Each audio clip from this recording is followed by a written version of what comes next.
Yo, what up, y'all? It's your boy Rob coming back at you once again with another live stream. So before we get started, you already know what to do. If you're not subscribed to the channel, make sure you hit the bell icon twice. Smash the like button, share this video out to all of your followers, and let's get it cracking. All right, so shout out to everybody who is in the building early. It is good to see each and every one of you. If you can hear me okay and things look and sound good on the screen, please give me a thumbs up or a radiation emoji in the chat. If you cannot hear me or things look and sound bad, please give me a thumbs down or an angry face. While you guys are doing that, I am going to shout out everybody who is in the building early. All right.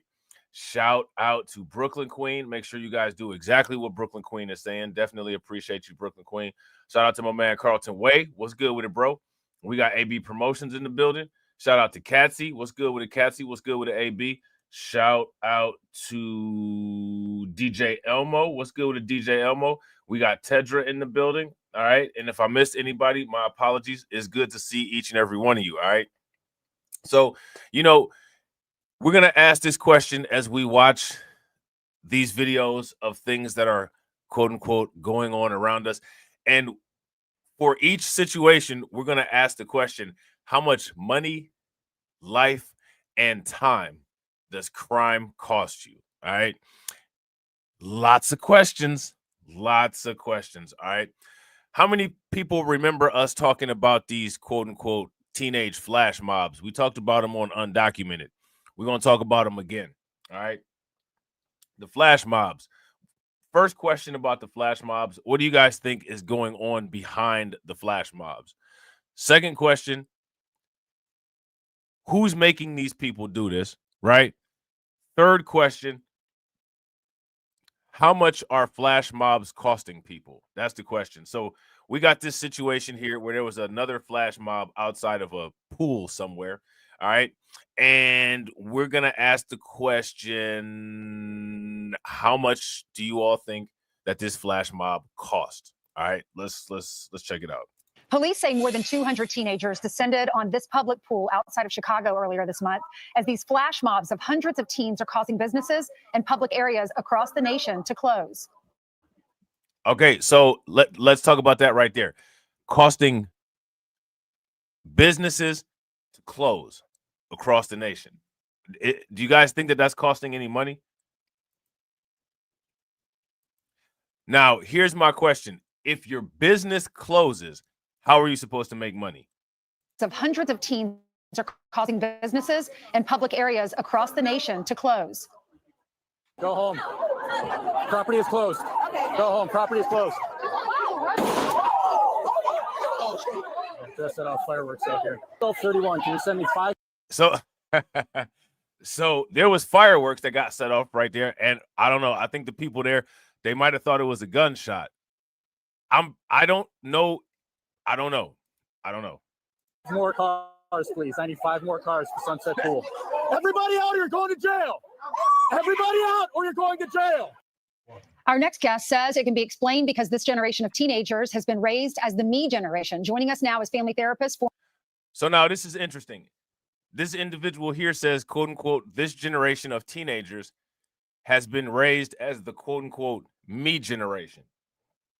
If you guys agree with that, give me a thumbs up. If you guys disagree, give me a thumbs down. Former high school counselor for 25 years and author of Raising Healthy Teenagers, Tom Kirsting. Thank you so much, Tom, for coming on. That's my pleasure. So what do you mean by that, the me generation? So I see this at my gym, Ainsley, right? So if you go up to a machine and there's a young person on their phone and they're sitting there taking up the space and you go up to them and say, oh, excuse me, I'm almost done with the machine, they give you an attitude. Right. So it's a lot of, this generation, the trophy generation, the instant gratification generation, they are so accustomed to having everything they want when they want it that you become entitled. Right. I mean, what do we do about this? Because now let me ask you guys this question. Shout out to everybody in the comment section. How many of you all got what you want on demand? If that's something that you experienced throughout your life, give me a thumbs up. If that's not something that you experienced throughout your life, then give me a thumbs down. And my question for you is, if this is the case, if this is what's happening, how is this conditioning people to be? So let's just say that there is an issue with the way that the teenagers are being raised today. What kind of adults will that create for the future? what's happening is it's spreading on social media. They find out everyone congregate at this pool. They're bringing alcohol, they're bringing vapes and cigarettes, and then the police have to get involved because 300 people will show up. That's the other part. It's the social media. This whole culture has become a social media driven culture. And young kids, they're taking videos of all this stuff, right? Just so they could chase those likes and those streaks and this and that. Furthermore, with social media, the more. Now, we're going to go down this social media rabbit hole, right? I want to ask you guys this question. How many people in your area have heard about this quote unquote T application? This T app. There's an app for the phone called the T app. If you guys have heard of the T app, give me a thumbs up. If you have not heard of the T app, give me a thumbs down. Now, there's a lot of other disturbing trends going on social media that are leading to quote unquote strange activity, right? We're going to take a look at some of this strange activity, and we're going to do the same thing that we always do with strange activity. We're going to see how we can profit off of it. Or that you're exposed to things that are, unruly or criminal-like behavior, the more your brain begins to normalize that. You don't see it as a big deal. So like 200 kids showing up at a pool and being unruly, to them, they're entitled, number one. Right. I'm not sure what's going on in their households, but there's certainly not, rigid rules and so forth. And they also just don't see it as there being anything wrong, because who cares about everybody else? It's about me. Right.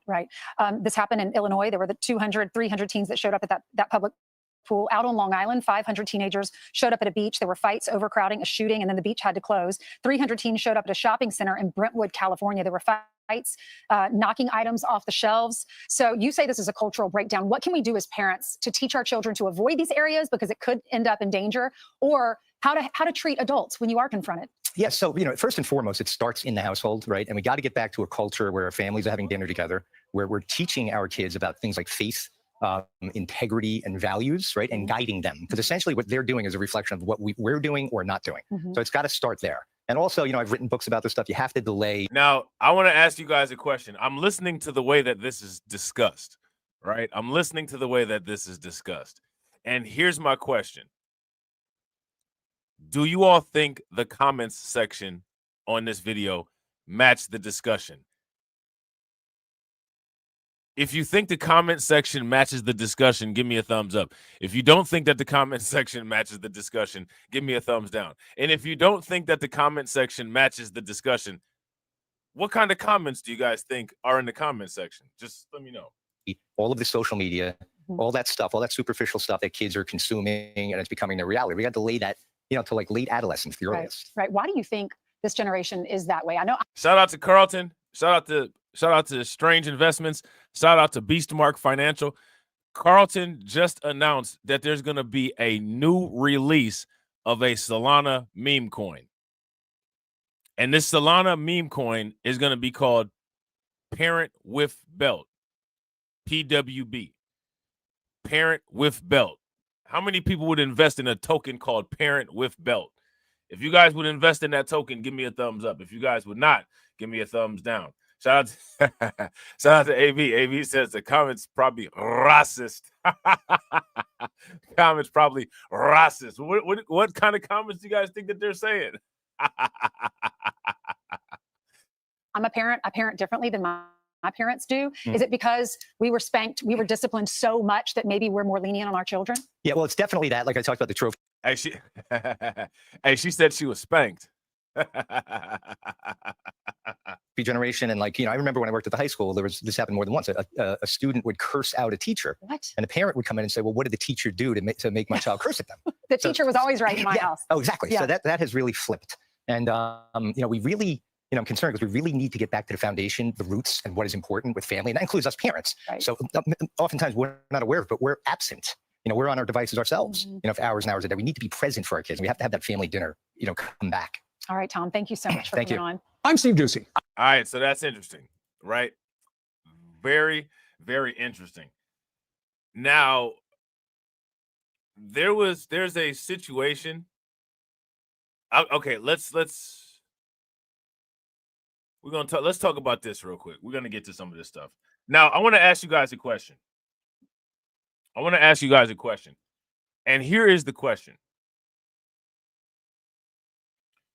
The question is, if you had a young child and the young child happened to be injured or deleted as a result of a car theft, Who's responsible for that? Who's responsible for the child being harmed during the car theft? That's my question. Who would be responsible? Your car was stolen.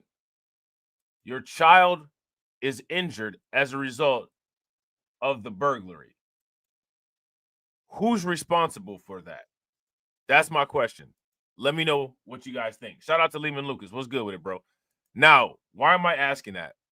Well, of course, I'm asking that because we have a video that has a similar situation. There was a mother in Columbus, and her 4-year-old was hit and killed by a stolen car. Now, I want to ask you guys this question. Who do you all think the mother is holding liable for the deletion of her child? Shout out to Katsy. Katsy says the car company. If you guys agree with Katsy, give me a thumbs up. If you guys disagree, give me a thumbs down. Shout out to AB. AB said I got beat with a ruler. Yeah, bro. My granddad named his switch that he used to hit with, and my dad had this paint stirrer that had air holes in it. You know what I'm saying? And he named it. You know what I'm saying? He named it. It sounded like a transformer. It was called the quote unquote persuader. I guess because it's supposed to persuade you, you know what I'm saying, to behave. Shout out to AB. AB says the owner of the car. Now, if you ask me, the person who stole the car is immediately liable. Depending on the situation, there could have been some contributory negligence by the parents, right? But I would say that 90%, 99% of the blame should go on the person that stole the car. Yeah, shout out to U-Law. What's good with it, bro? I would agree. If you guys agree with U-Law, give me a thumbs up. If you guys disagree, give me a thumbs down. Shout out to Brooklyn Queen. Brooklyn Queen said there was an endless supply of yardsticks around back then, too. Yeah, and that's because parents were actually doing their own home improvements. We used to have a sawhorse and all that. There was constant home improvement projects. Your home was always under construction because the parents and grandparents back then were constantly cutting wood, constantly cutting up drywall, constantly cutting up particle board to do projects around the house. You kind of don't see that stuff happening anymore. You know what I'm saying? As people lose skills, right? Now, this Columbus area mother sues the car manufacturer after her 4-year-old was hit and deleted by a stolen car. I don't know if the car manufacturer is liable for that. I don't know. I would blame the criminal, right? What do you guys think? Let me know what you guys think. A Columbus mother is suing Kia. Her 4-year-old was hit and killed by a stolen car exactly 2 years ago. And that lawsuit blames the company for the little boy's death. Isabel Hansen spoke with the family attorney today. And Isabel, what exactly is he saying? Rodney, the family attorney, hopes that the lawsuit provides what they call justice and teaches Kia leaders a lesson. The ask is for... Let me ask you guys this. Don't you think that the burglar needs to be taught a lesson? The car thief needs to be taught a lesson? I'm just saying. So this is a situation. This is a situation like we're going to blame the gun manufacturer for the gun violence. Now, I want you guys to understand, do you see how the being devoid of logic plays out in the real world? How dare you manufacture this car that, I drive cars too. These criminals stole my car or stole a car and weaponized it, deleted my child. It's the manufacturer's fault. So I don't understand how that works. At least $15 million plus legal fees. But the family's attorney says no amount of money can bring back their precious boy. And scratch that. It's actually at the intersection of Green Lawn and Harmon. Cruiser dash camera footage shows the stolen green Kia Soul at the center of this lawsuit. Attorney Sam Szymanski says Kia is to blame for 4-year-old Yanis Saeed's death. 100%, right? So you have a product, the... Yeah, shout out to Brooklyn Queen. Shout out to AB. Yeah, I do remember the Kia boys, right? I remember the Kia boys. Now, here goes the thing, though, right? Most people are not out stealing Kias, right? Kias are targeted by an organized network of Kia thief specialists, right? If you guys would agree, give me a thumbs up. If you guys would disagree, give me a thumbs down. And yeah, I got to agree with Carlton. Carlton says she can't get a payday from the criminals. That's why she sued the car company. I would agree. If you guys would agree, give me a thumbs up. If you guys would disagree, give me a thumbs down. Now, mind you, every time there's been an issue with the Kia boys, Kia and Hyundai have updated their security, right? When we talked about the Kia boys, we talked about that, right? They've made updates every single time. Right? So now here's my question. If we blame the car company, what consequence do the criminals face?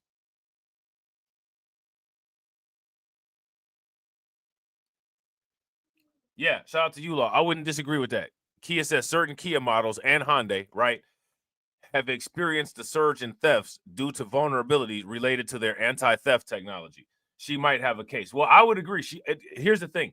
Anytime you sue somebody, you have a case, right? People are burning themselves with coffee, getting rich off of fast food places. They have a case, right? You ordered hot coffee and I burned myself. I'm suing. You knew that the coffee was hot, right? So now here's my thing. What about the criminal? You know what I'm saying? What about the criminal? It's not like the lug nuts came off of the tires. It's not like the engine blew up. It's not like there was a mechanical failure, right? The car was being occupied by an individual who specializes in stealing that particular type of car, right?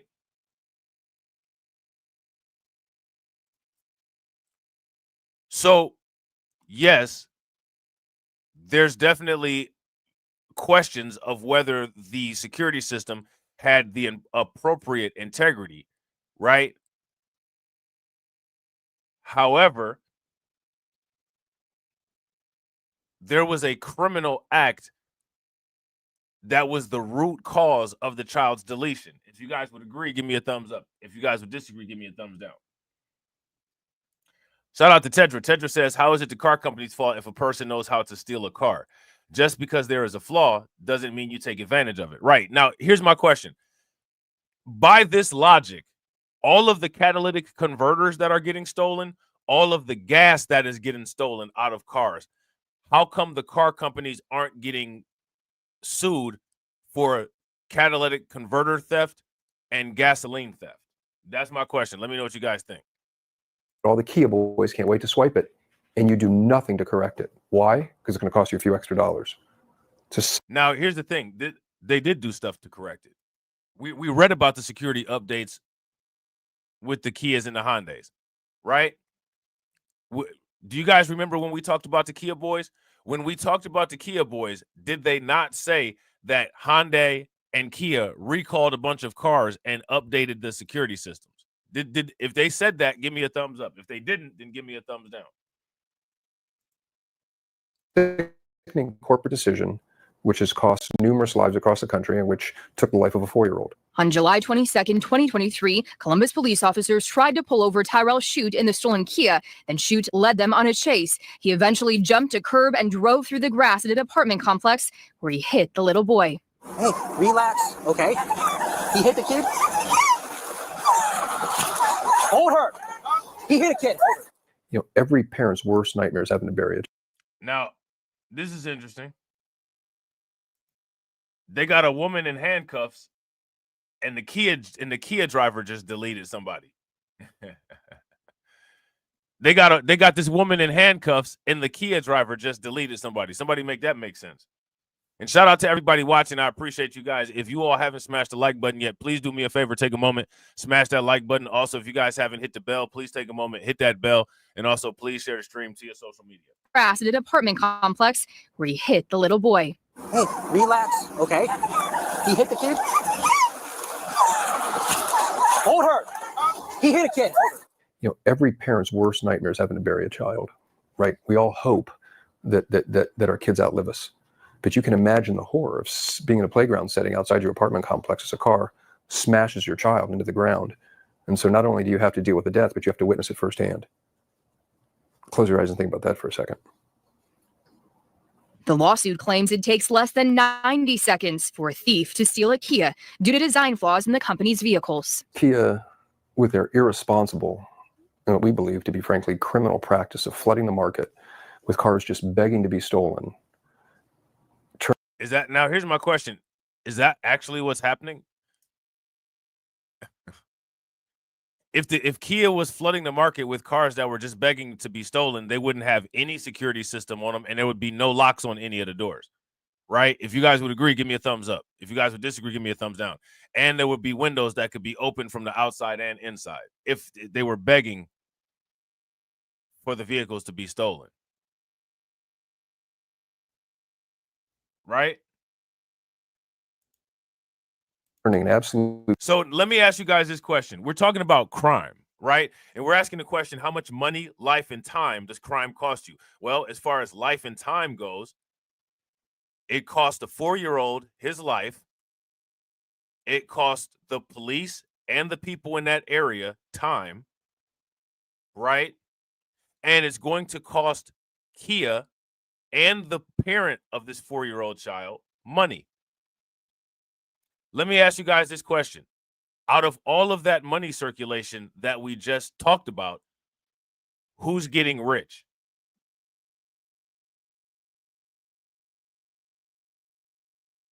Shout out to AB. AB says, Rob, that's if the owner takes the vehicle to have the vehicle repaired.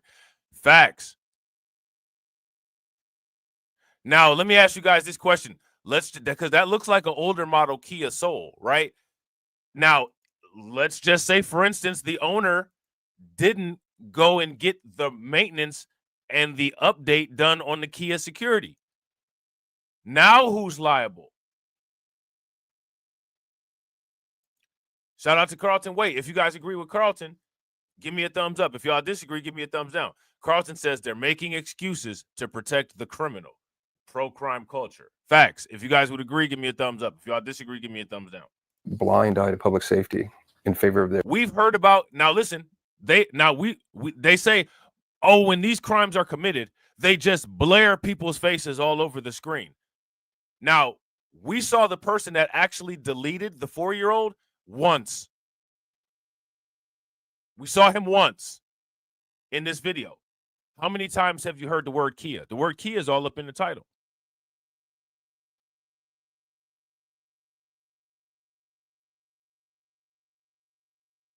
Now, here's the question. Am I exaggerating? Am I making this up? Or is this a true account of what we just saw? Right? How many times do we see the person who actually was behind the wheel? We only saw that individual once. How many times have you heard the word Kia mentioned? That's my question. Now, remember, all up in the media, blaring somebody's face all over the media, is that what we're seeing here? Is that what's actually going on? Here's my question. If what we're seeing here is somebody getting demonized and them getting blared all over the media, what's the person's name that was driving the car?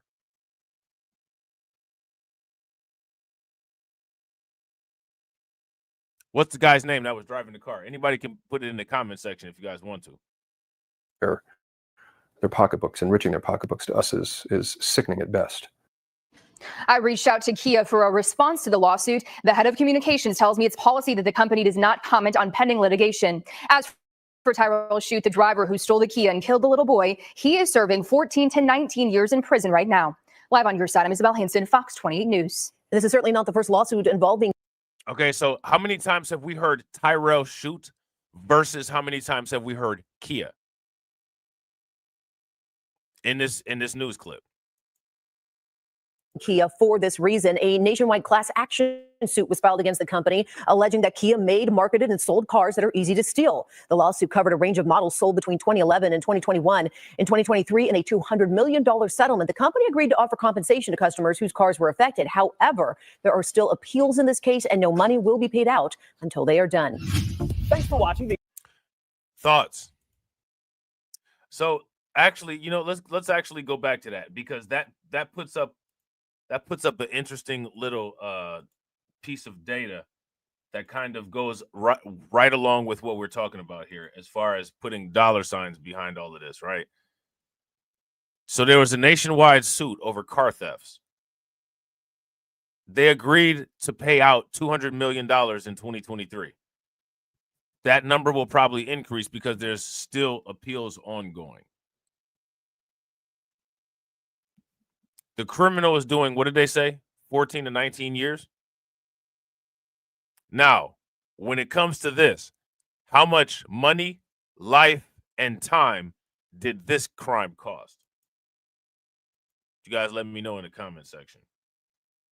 Okay.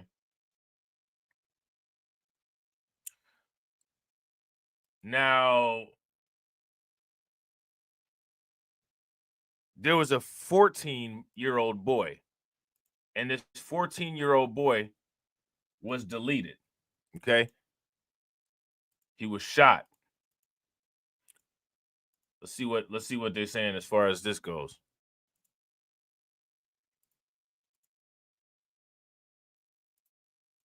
Begin tonight with the tragedy in Taylor that took the life of a 14-year-old boy over the weekend. Welcome to 7 News Detroit at 6. I'm Carolyn Clifford. And I'm Mike Duffy. Thank you for joining us. Now, police tell us that the boy was killed after a group of teenagers got together, and for some reason, things escalated into gun violence. Now, this started in the parking lot of Southland Center Mall Saturday night, but the shots rang out in the area of Telegraph and Eureka. 7 News Detroit reporter Ruta Olsenaida is listening to the victim's mother about her heartbreak and hearing from police who are still looking for the suspect. Trey Kimber was just 14 years old, ready to begin Ecorse High School, already going to football practice, showing signs of being a star athlete. Then all of that being taken away in what police are calling a senseless gun violence. I can't sleep. I can't eat. My train of thought, I can't. It's the worst. It's a mother's nightmare. It's a mother's nightmare that came true Saturday when Alexis Kimber learned her 14-year-old son Trey was shot and killed. Now, I want to ask you guys this question. What do you all think was the reason behind this? What happened here? What happened here? Let me know what you guys think. Took our whole world, our whole everything. He was our life. Taylor police say a group of teenagers gathered in the parking lot of the Southland Center Saturday night, including Trey. For one reason or another, things escalated. A group of teenagers. Now, we talked about the quote-unquote group of teenagers earlier, right? Now, I want to ask you guys this question. As you see all of this happening, how many people think that it's a good idea to allow their teenagers to gather in large groups with other teenagers? That's my question. What do you guys think? Is it a good idea? If it's a good idea, give me a thumbs up. If it's not a good idea, give me a thumbs down. For one reason or another, things escalated. It looks like it was a little bit of a dispute that originated near the area of our Southland Mall, spilled over into the parking lot in Myers and then onto a residential street, Pine Street. In the commotion, Trey was shot. He ran in the direction of his home, but collapsed on Pine Street. The superintendent of Ecorse Public Schools, Dr. Joshua Tallison, says he saw Trey at football practice just days ago. It's disturbing because it's just like, why? It could have been another resolution for whatever could have been going on. Alexis is left with questions as well. What Trey was doing there, why things escalated, and who. Why is she asking what her son was doing there? Let's stop there for a quick second. Why? Let's ask this question. Why is she asking what her son was doing there? Shouldn't she know? Yeah, I wouldn't. If you guys agree with Brooklyn Queen, give me a thumbs up. If y'all disagree, give me a thumbs down. Brooklyn Queen says critical thinking is missing with that whole generation. Yeah. I would go as far as to say thinking, period, right? Questions as well. What Trey was doing there, why things escalated, and who killed her son. Where did he tell you he was going? He told me he was going to the movie theater, And that was it. That was around 6 p.m. At 11, she learned her only son had died. They brought me down here. My son was laid out on the ground. And you had to see that. And I had to see that. Not only did I have to see it, his sister Shout out to my man, Win, Lose, or Rug. What's good with it, bro? Good to see you. saw it too. The heartbreak is still there for Alexis and those that knew Trey, a small memorial now in the place where his body was found. And instead of celebrating his 15th birthday on August 2nd, Alexis is now planning a funeral and fighting for justice. How important is it to you to get justice for your son? Justice for my son is everything. Police now asking for the community's help to find the 3 persons of interest. We don't want any more bloodshed. Now, I want to ask you guys this question. How many of you all think that they will find the 3 people of interest involved in this crime? If you guys think that they will, give me a thumbs up. If you guys think that they won't, then give me a thumbs down. These are kids we're dealing with. They tend to make some bad decisions. Let's nip this in the bud and let's be done with it. If you know anything about this incident, you are asked to call the Taylor Police Department. In Taylor, I'm Rudolph Sinaida, 7 News Detroit. Now, this is Detroit. You know, Detroit is one of our Crimecast hotspots. Now, how many people have heard of the quote-unquote kick door challenge? The kick door challenge. Kick in the door, wave in the 4-4. All you heard was, don't commit crimes no more. How many people heard of the kick door challenge? If you've heard of the kick door challenge, give me a thumbs up. If you have not heard of the kick door challenge, then give me a thumbs down. I don't have TikTok. You know what I'm saying? I don't use any other social media, so I'm not really aware of a lot of these social media trends, right? But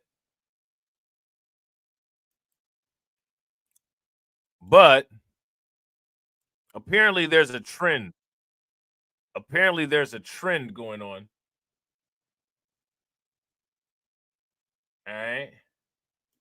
And this trend going on is called the kick door challenge. Now, I want to ask you guys this question. When it comes to the kick door challenge, what do you think that you do for the kick door challenge? What do you think that you do? We're going to take a look at some videos about it. Okay? We're going to take a look at some videos about the kick door challenge. Challenge, where you kick a stranger's door as hard as you can, film it, and flee the scene. Who came up with that? Now, we got to go down the line. We got to ask all the questions. Who came up with that? Another question. Who's making these people do that? Right? Who's making these people do that?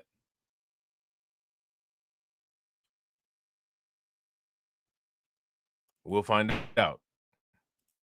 It's called a kick door challenge, where you kick a stranger's door as hard as you can, film it, and flee the scene. Social media is filled with videos showing. Now, you see this, right? We're going to kick the door of a stranger's home. Let's just say, for instance, we kick the door of a stranger's home somewhere in Texas. After the door is kicked in Texas, the homeowner comes out and do what they do down in Texas. What do the headlines look like? What does social media look like? You guys let me know what the headlines look like afterwards. What does social media look like afterwards? Teens causing havoc. Take a look at this video here. Deputies say that teens, they walked up to a home in Riverview last Friday night, kicked the front door, and fired an airsoft gun. This is known as the door kick. Now, do you see this kid up here with this mask on, kicking the door? If you look on your ring cam and you see this, you see somebody running up to your door, they got a white mask on their face looking like Snake Eyes from G.I. Joe with what looks like a weapon. What is your immediate reaction? What are you going to do?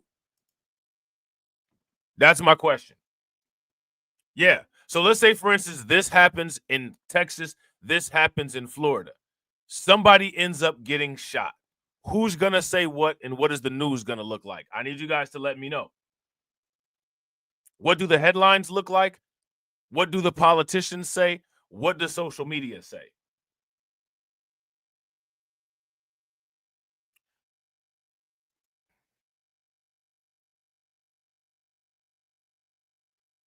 If you guys agree with Brooklyn Queen, give me a thumbs up. If you guys disagree, give me a thumbs down.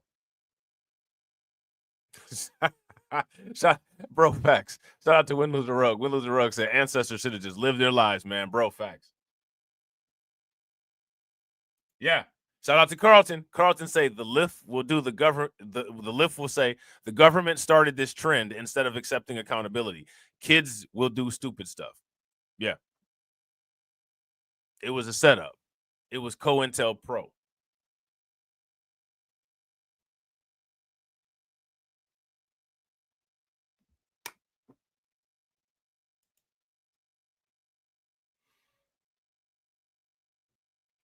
Shout out to Tedra. Everyone's going to blame social media. Yeah. Yeah. Causing havoc.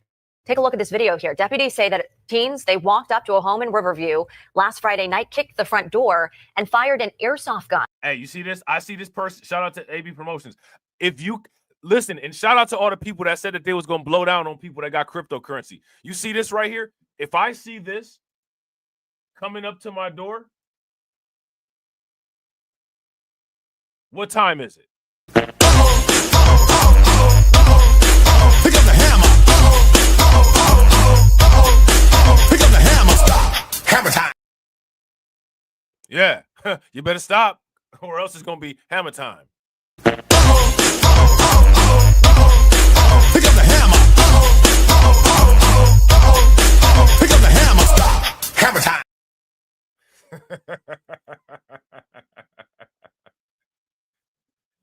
Right? Shout out to Win Lose a Rug. Win Lose a Rug says it's like everyone feels the same about these kids, but refuse to acknowledge the source.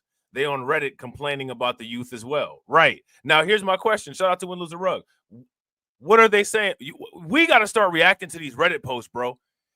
Hey, how many of you guys want to start reacting to these Reddit posts? If you guys want to start reacting to these Reddit posts to see people's warped logic, give me a thumbs up. If you guys don't, then give me a thumbs down. I think we should. And shout out to everybody watching. I appreciate you guys. If you all have not smashed the like button yet, please do me a favor. Take a moment. Smash that like button. Also, if you haven't hit the bell, please take a moment. Hit that bell. And also, please share the stream to your social media. And fired an airsoft gun. Here's another thing that everybody will say. Well, everybody's kids does this. Everybody's kids do this. Everybody's kids do this. I could show you a soccer game in Europe where they tore up the street during a world championship. I could show you a college campus where cars get flipped over. I can show you a million car thefts. That doesn't mean that I should go steal a car. Yeah, let's do it. Let's do it. Shout out to Win Lose a Rug. Win Lose a Rug said, I can definitely send them to the Discord. That would be dope. Yeah, let's do it. Any crazy comment sections, any crazy Reddit post, shoot them to the Discord. Shoot them to the Discord. We'll set up a whole different channel where we just have panel discussions talking about people's comments and reactions and social media posts. What do you guys think? Shout out to Win Lose a Rug. Facts. The everyone does that excuse is almost immediate. Everyone does this. Everyone does this. I can tell you two people who don't do this. My kids.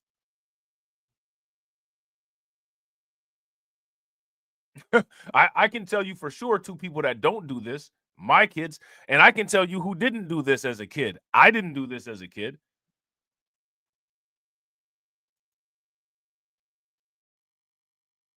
Right? This is known as the door kick challenge. This morning, HCSO wants you to call them if you know who the teens involved are. While watching a video of kicking in a door might be gratifying for these idiots, for the rest of us, we can delight in watching them get arrested and realizing they effed up. A family in this DeBerry neighborhood was upstairs inside their home when suddenly they heard a loud bang. I was just asleep and I just woke up startled and scared and just wanted to make sure to get my kid out the way. When Argenis Ruiz ran downstairs to find out what was going on, It was just pulled right back like that.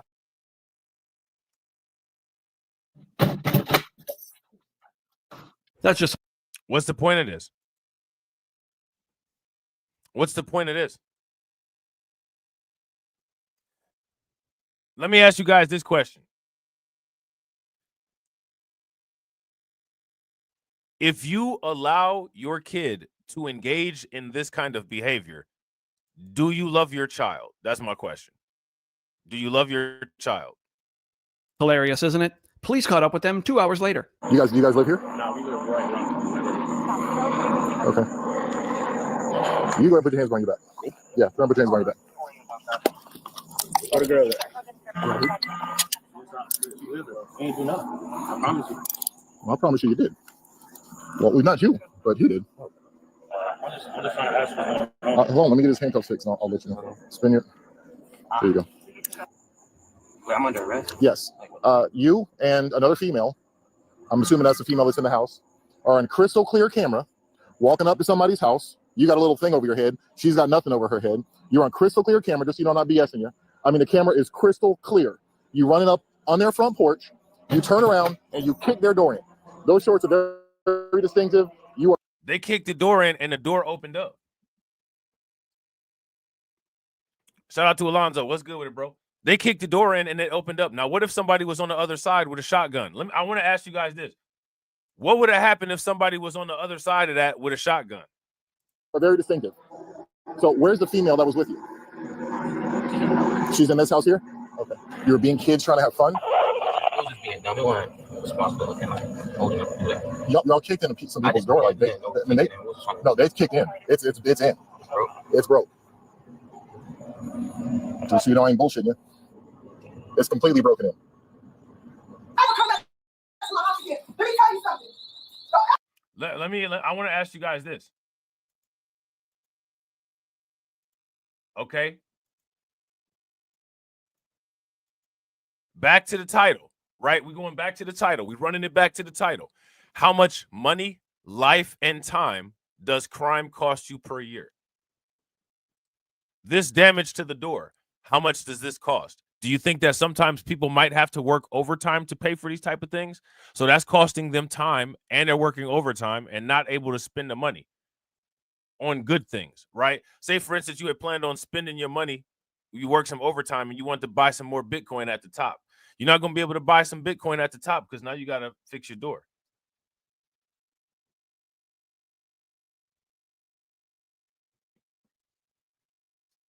Your homeowner's insurance, if you got homeowner's insurance and it covers this type of thing, the premium just went up, right? It's completely broken in. I will come back to my house again. Let me tell you something. Don't ever play with me again. Ever come play. And you get the fuck out of my yard. Hey, you see that lady? You hear that lady? She ain't playing. She said, come back to this house and try to kick in the door. Tie bitch up. Swing the remix guard. I'll tear this bitch up. Tie bitch up. I will. Tie bitch up. I will. Tie bitch up. I'll tear this bitch up. She said, come back to my house on that bullshit. I tear this bitch up. Listen to her. She ain't playing. I will come back to my house again. Let me tell you something. Don't ever play with me again. Don't ever play with me again. Don't ever play with me again. Tie bitch up. Swing the remix guard. I'll tear this bitch up. Tie bitch up. I will. Tie bitch up. I will. Tie bitch up. I'll tear this bitch up.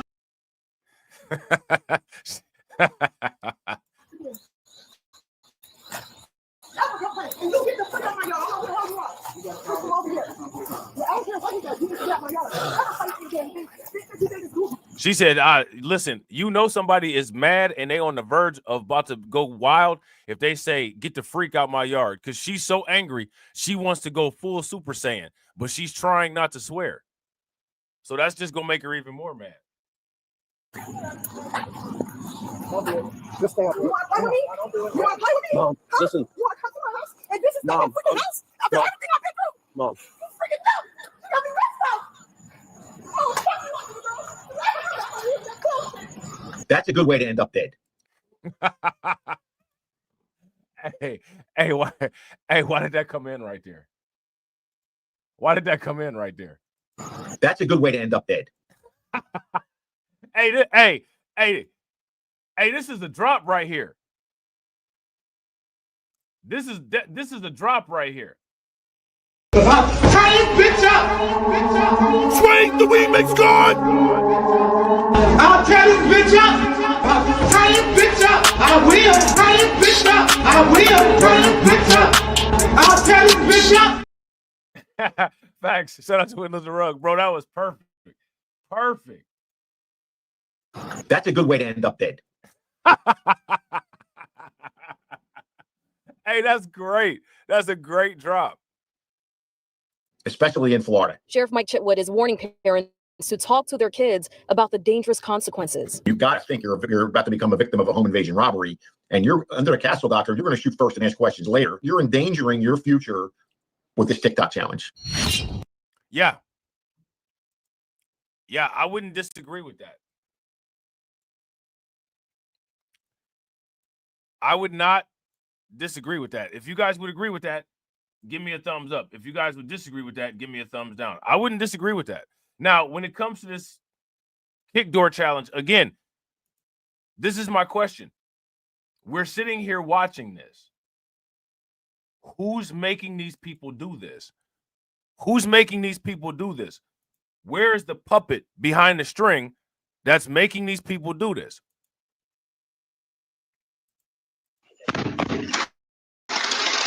The threat outside this Tampa area home looks very real. A masked figure approaching the door, kicking it hard, then firing a weapon, which deputies say is an airsoft gun, before fleeing late last Friday night. The county sheriff's office says this incident, which has left the community shaken, is part of a growing prank trending on TikTok called the door kick challenge. This is Florida. We're allowed. So then they do this, and then they put it on social media.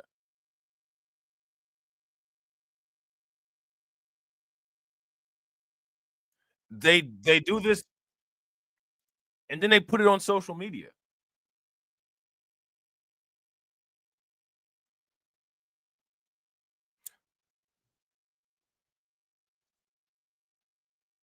Why would you put this on social media? Why, for one, why would you do it? Right, is the first question. The second question is, then why would you put it on social media? To carry. We're allowed to protect ourselves, our homes, our property, our children, our pets. Neighbors, like the one here, warning the practical jokes could end in tragedy. It's going to be life or death. It really can be. And your mom's not going to want to have to cry your eulogy about it. So think next time. Reported incidents of the challenge popping up not just in Florida, but in Minnesota and California too. It's sort of like Ding Dong Ditch, but much more aggressive, daring teens to go up to a random door, kick it hard, and then flee. But those kicks can be extremely loud. I was just asleep and I just woke up startled and scared and just wanted to make sure I get my kid out of the way. And they can cause damage, like in this other Florida incident in Volusia County, where you can see the door hanging open after the teens run away. Deputies making an arrest just hours later. It is crystal clear camera. Those shorts are very distinctive. Catching the moment on body cam and prompting the county sheriff to issue a blunt warning. That's a good way to end up dead, especially in Florida. You've got to think you're about to become a victim of a home invasion robbery, and you're under a castle doctrine. You're going to shoot first and ask questions later. Other law enforcement begging kids to sit this trend out too. From Arizona, we want to encourage parents to speak with their teens about the dangers and potential criminal charges associated with participating in this challenge. To these particularly young-looking pranksters in Pennsylvania. These can have tragic results, and we've seen it across the country. In Fort Worth, Texas, over 21 incidents were reported in recent months. This type of horseplay could get someone injured, and that's not what we're looking for. Those heists. Now, here's my question. Who came up with the TikTok challenge?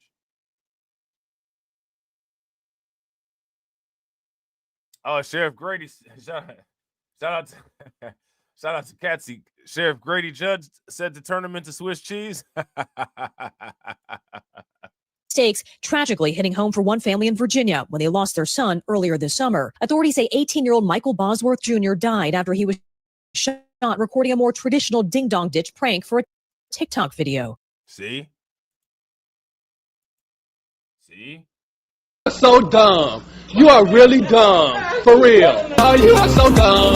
You are really dumb. For real.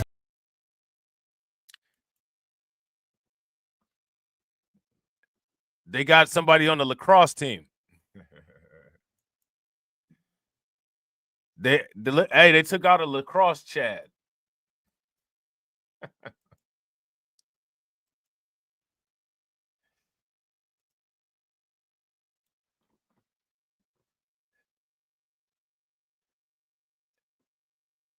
They took out a lacrosse Chad.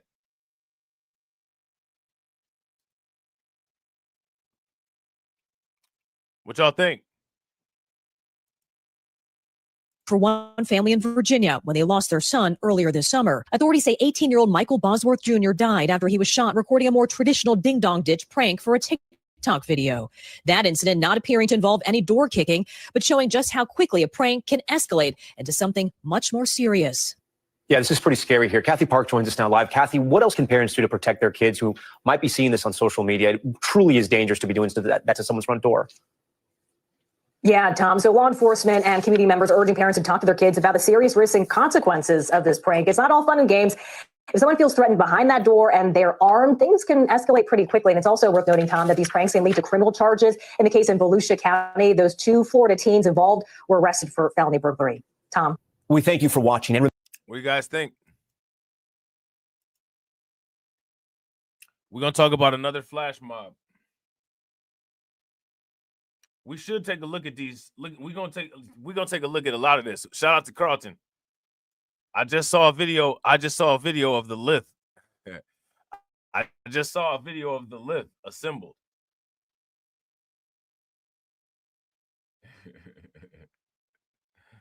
I just saw a video of the lift. Who wants to watch some videos of the lift?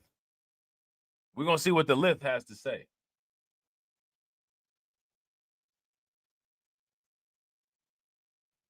We're going to see what the lift has to say. But first, we're going to talk about this mob that surrounded this girl's car at a gas station. Now, here's my question for you guys. If you were the owner of this car and you happen to be inside of it and this happened to you, how would you respond to it? How would you respond to it? Yeah, Carlton, we got some live lift footage. Throw the lift emojis in the chat. We got some retail footage for y'all.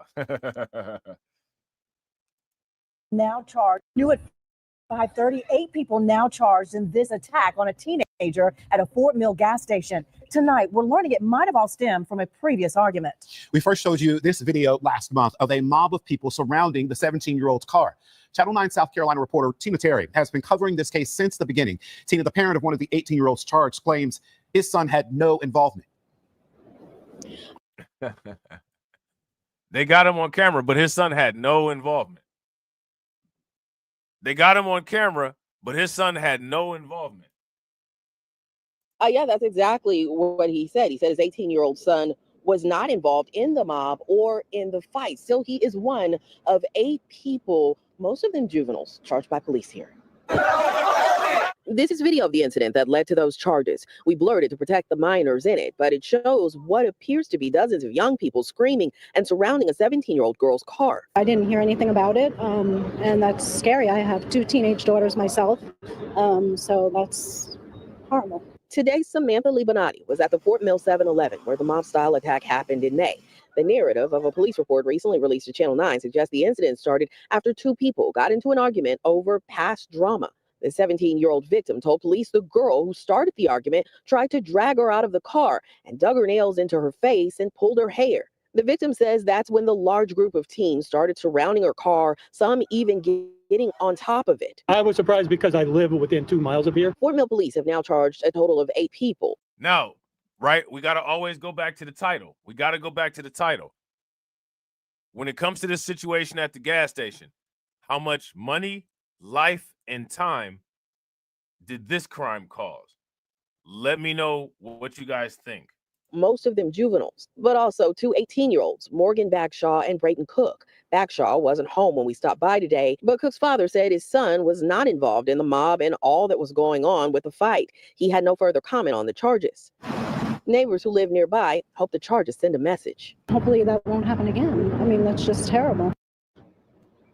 And police charged both of the adults with liquor law violations. As for the juveniles, they were given various charges, anywhere from simple assault to disorderly conduct.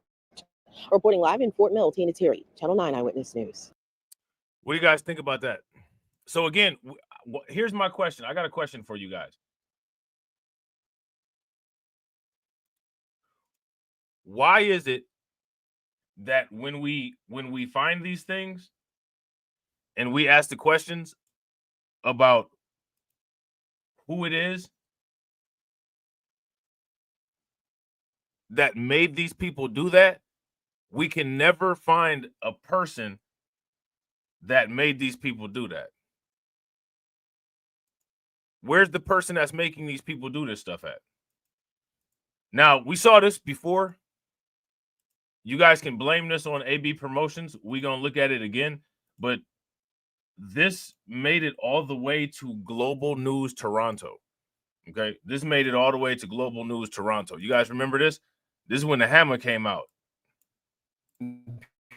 Peel Police releasing the results of an 8-month investigation into a string of violent home invasions and robberies across the GTA. 12 people, half of them minors, are facing several charges. Some of them were out on bail at the time. Sean O'Shea joins us live from outside one of the jewelry stores that was allegedly targeted. Sean, what more can you tell us about this investigation? Anthony, the people running that jewelry store just behind me were targeted and robbed, one of many businesses and individuals hit in a string of violent attacks. Police say the criminals responsible for those attacks have now been caught. We believe this group was responsible for a total of 17 home invasions and robberies. Police say they've upended a criminal organization that was busy between May and December of 2024 through a coordinated operation dubbed Project Night Train. Videos like this one show a Brampton jewelry store being robbed in broad daylight and illustrate the kind of crime experienced in some Peel neighborhoods. And people were terrified, traumatized. Just imagine that being a jewelry store in your neighborhood. Just imagine that being one of your neighbor's homes. In other incidents, individuals were physically hurt, some badly. Occurred and a man was shot in his chest. Another had a victim beaten unconscious in front of his family and then driven over with a car. Police say there were 60 victims in all, including 9 children. Project Night Train targeted the players, described by police this way. Very interchangeable. The players are different, interchangeable, and there's no hierarchy. Half of those charged are under 18, and among those arrested, several were out on bail in connection with other. So let's ask this question. Why are they under 18? They're under 18. What do you guys think? Charges. During the time of the offense, 4 of the people identified were on bail. And police say crime groups are recruiting new participants through social media, in group chats. More of the making them aware of a job or a mission or putting a message out that they're ready to go do something. And then the youth would respond. This is the second breakup in a week of a criminal group specializing in violent home invasions and auto thefts in the region. You will be found, you will be put up, you will be locked up behind bars where you belong. And the proof is evident today. Now, the owner of that jewelry store that was hit wasn't here today. We spoke to other businesses in the plaza, some expressing relief that there have been arrests, others telling us that they're concerned there could be more robberies in the future. And one business owner saying he never would have set up his business in this plaza more than a decade ago had he known about the risks of so many robberies. So, again, we got to bring it back to the title, right? How much money, life, and time does crime cost you? Now, if we have this type of activity going on in this plaza, and you have a business owner here saying, I never would have put my business here. Now that this is out, there's probably other people who aren't going to put their business there as well. What does that do to the real estate owners in that plaza? What does that do to the people who owned a business in that plaza? Yeah. I wouldn't disagree. If you guys agree with DJ Elmo, give me a thumbs up. If y'all disagree, give me a thumbs down. DJ Elmo says, so much for that 2-parent household dogma. Some of those teenagers are from 2-parent households and are a menace to society. Yeah, facts. Shout out to AB. Yeah, it's all AB's fault. At AB in the comment section and say your fault. Your fault, bro. Back to you. Sean O'Shea live. All right, so there's that. All right, now this is terrible, right? There was a 1-year-old girl who caught a stray bullet in Washington, D.C. She's currently in critical condition. The video was posted 19 hours ago, and only 1,538 people watched this video, and it's only got 42 likes. Why do you think that is?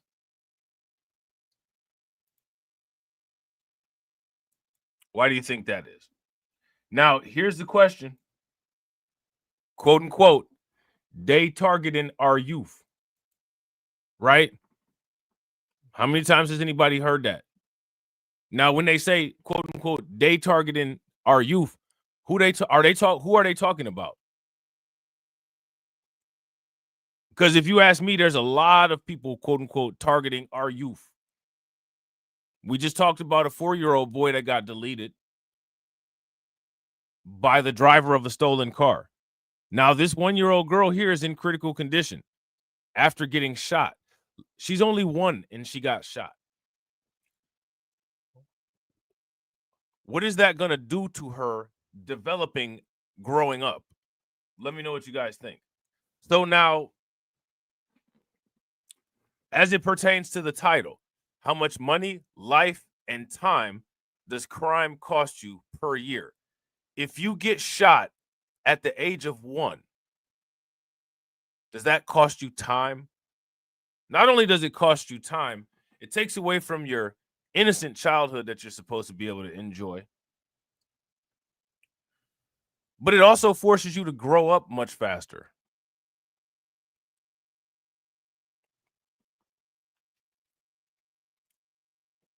How can this 1-year-old be compensated for this crime against her is my question.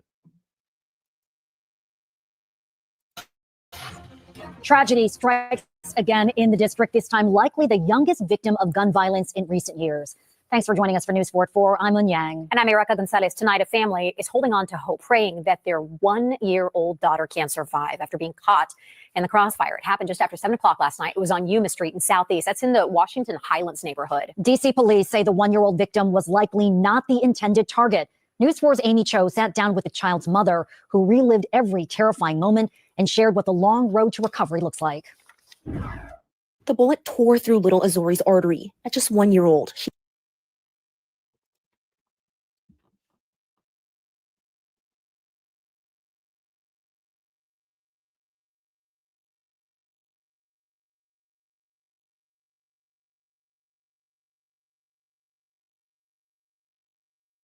What does this do to a child?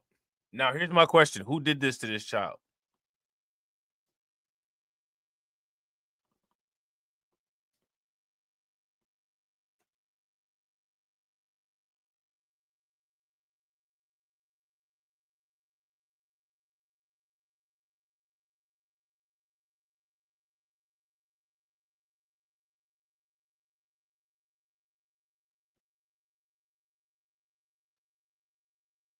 Yeah, I got to agree with DJ Elmo. Unacceptable.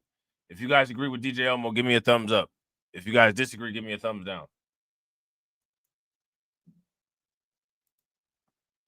she's now in the hospital needing multiple surgeries and a tube to help her breathe. Her mom didn't want to go on camera, but told News 4 she's devastated. For her to go through this, it's just insane. She only a baby. Haven't even grew up yet. DC police say last night. So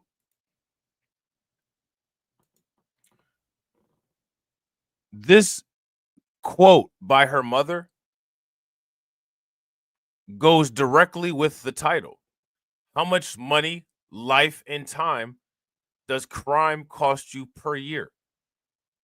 This is my question to everybody in the comment section. How much life and time does a bullet hole in a 1-year-old cost? How much money? This is expensive. There may not be a big screen TV here. There may not be an Xbox. But make no mistake, this setup here costs a couple $1,000s.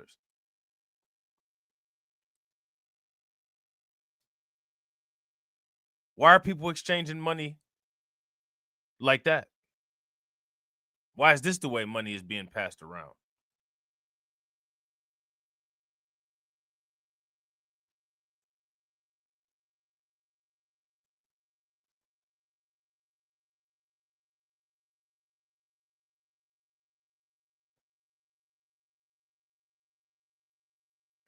If you're a parent and you have children of any age, do you want to see your child like this?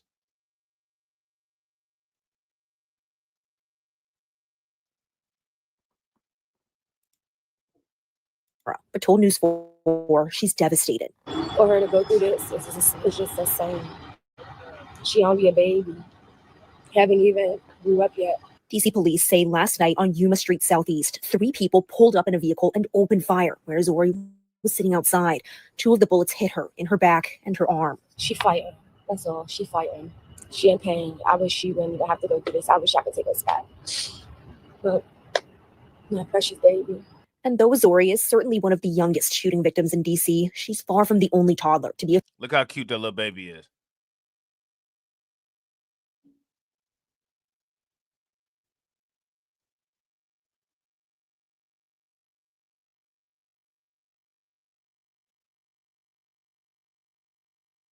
In her first year of life, one of her monumental moments is catching 2 bullets.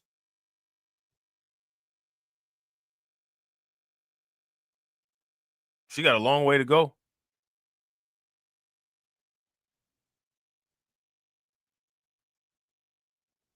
Hopefully, there's better future in store for her than present. Hopefully. Affected by gun violence. In 2020, 1-year-old Carmelo Duncan was Look at that. Look at that little baby. Look at that little baby. Look at them cheeks. Look at that. Look at that little boy. 1-year-old Carmelo Duncan was shot and killed while riding in a car with his dad. Really?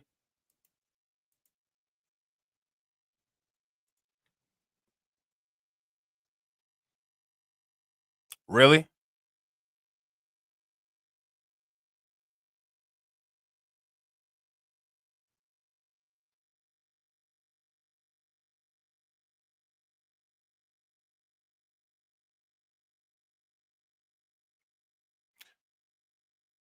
Now, I want to ask you guys the famous question, right? This is the famous question.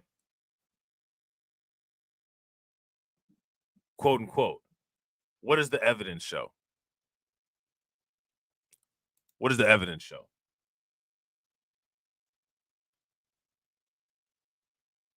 Shout out to everybody watching. I appreciate you guys. We got 12 people watching. We got 13 likes. We need one more person to like the video so that we can get on the 1-to-1 ratio. Shout out to the one person that disliked the video. Whoever it is that disliked the video is probably someone who supports this type of behavior or who is involved in one of these situations, right?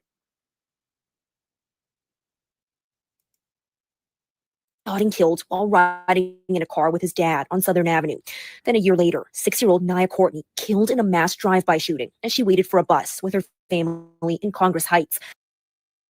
How come we don't know? How come none of these kids are household names? Nia Courtney. Look how cute she is with her little braids. She wants to be a dancer. Hard work and effort.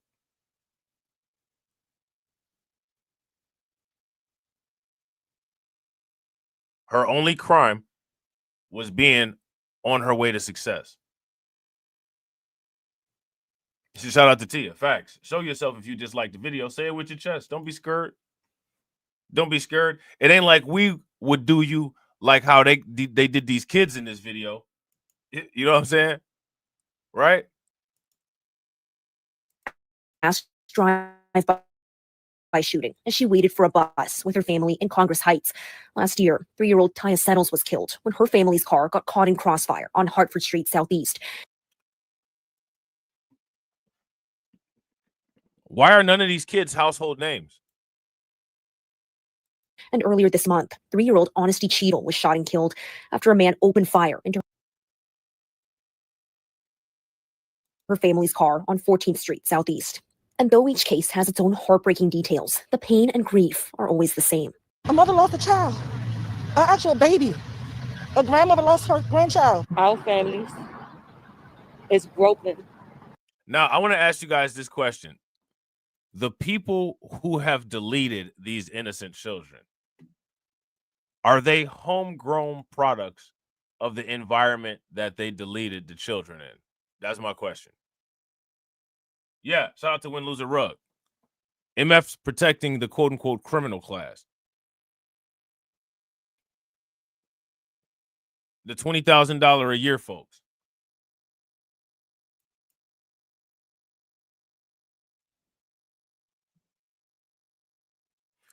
Avoid the 4 Ps. Pollen, poverty, peasants, and poor people. That's 5, right? 5 Ps. Pollen, poverty, peasants, and poor people. Stay away from. And we would never be the same again. As for little Azori, DC police say they're still searching for the 3 people who opened fire. They've asked the public to be on the lookout for this vehicle. Azori's mom says her family's pain is something she wouldn't wish on anyone. Only 1 year old, so innocent. I just want everybody to keep my daughter in their prayers. Amy Cho, News 4. What do you guys think? Sad. Now, shout out to Carlton, right? Shout out to Carlton. We have some live action monolith coverage. Okay? We got some live action monolith coverage. I think we got a couple of live action monolith videos. Let me see.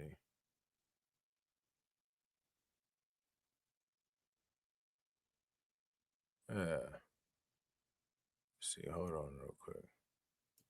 Yeah, we got a couple of live action monolith videos.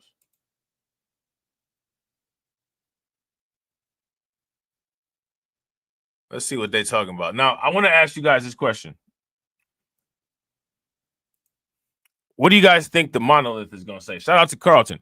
Carlton said these stories are not discussed on Twitter Spaces. You already know what's coming next. Why not? Right? Why not?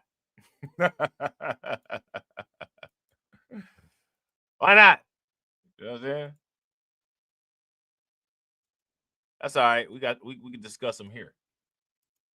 Now, I want to ask Carlton. Shout out to Carlton. Shout out to everybody, because everybody can answer these questions, right? If these were discussed in the Twitter Spaces that Carlton frequents, how would the discussion go? What would people say about it? That's my question. Shout out to AB. Yeah, people out here thinking that life is a video game. Facts.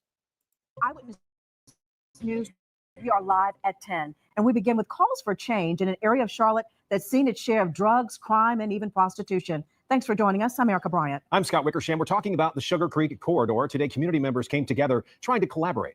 Channel 9's Jonathan Lowe talked to many of those neighbors, and he joins us live tonight. Jonathan, some safety changes are already put in motion. Yeah, Erica and Scott, city leaders tell me that in the past couple of months, the owner of one of the businesses that was the epicenter of much of the drugs and crime in that area recently signed what's called an authorization to act with Charlotte-Mecklenburg Police. Essentially, officers can go on that property, whether the owner is there, and arrest people for trespassing. We are sick of the prostitution. We're sick of this dope that's being sold. Look at this. Now, here's my question, right? How can you say all of this and then turn around and not cooperate with the police? We sick of this, we sick of that. We can't tell you who did what. Like, make it make sense. Shout out to Carl, or shout out to Win Lose a Rug. Win Lose a Rug said the R Black People Reddit is full of nonsense. Yeah, we definitely got to start making videos about that. We definitely got to start making videos about that. Doing live streams about it. We'll have panel discussions about it, breaking it down. What do you guys think? Sound fun? We can spread that too. We can spread it across Reacts, and we can put it on some other channels too. What do you guys think? I think it'll be fun. I think it'll be hilarious. I think we'll have people mad at us. I think I don't care. You know what I'm saying? I think I don't care. If people don't care that 4 children in single-digit age got deleted, I don't care about what people think about us roasting these Reddit discussions. You know what I'm saying? I don't care what people think about us roasting these Reddit discussions. Shout out to Win Lose a Rug. Win Lose a Rug said, I already be in there replying. Well, make sure you don't get banned because we need you as the source. Right? So make sure you got a good troll account set up. Yeah, we're going to start examining this stuff in great detail. All right. There is a channel called This Was Sent to Me. All right. Let me see real quick. Hold on. Yeah. There's a channel called This Was Sent to Me. We're going to talk about that stuff over there. Okay. We are going to talk about that stuff over there because I think it's fascinating.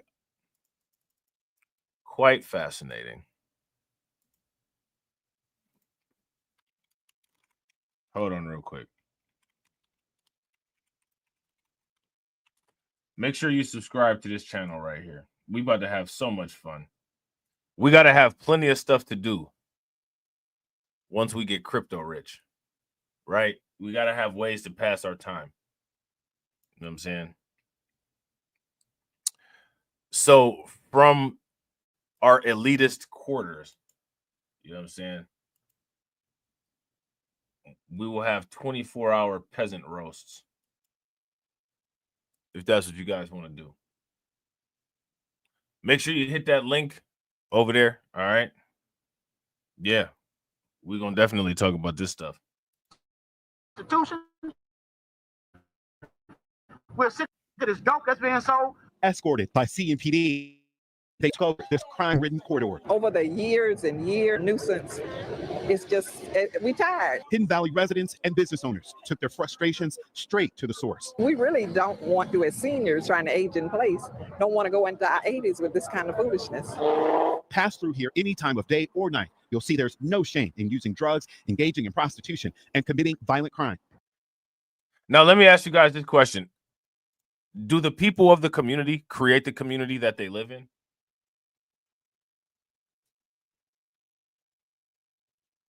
Shout out to Katsy. Katsy said three laws just got poked up in Cleveland. They won't even get out of the way and let you pump gas in your car because they're shooting dope in the veins.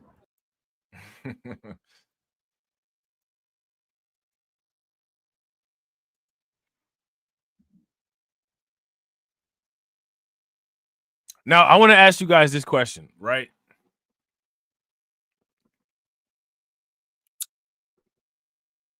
How do you deal with that? How do you deal with that, ladies and gentlemen? How do you deal with it? Time of day or night, you'll see there's no shame in using drugs, engaging in prostitution, and committing violent crime. They won't even get out of the way and let you pump gas in your car because they're shooting dope in the veins.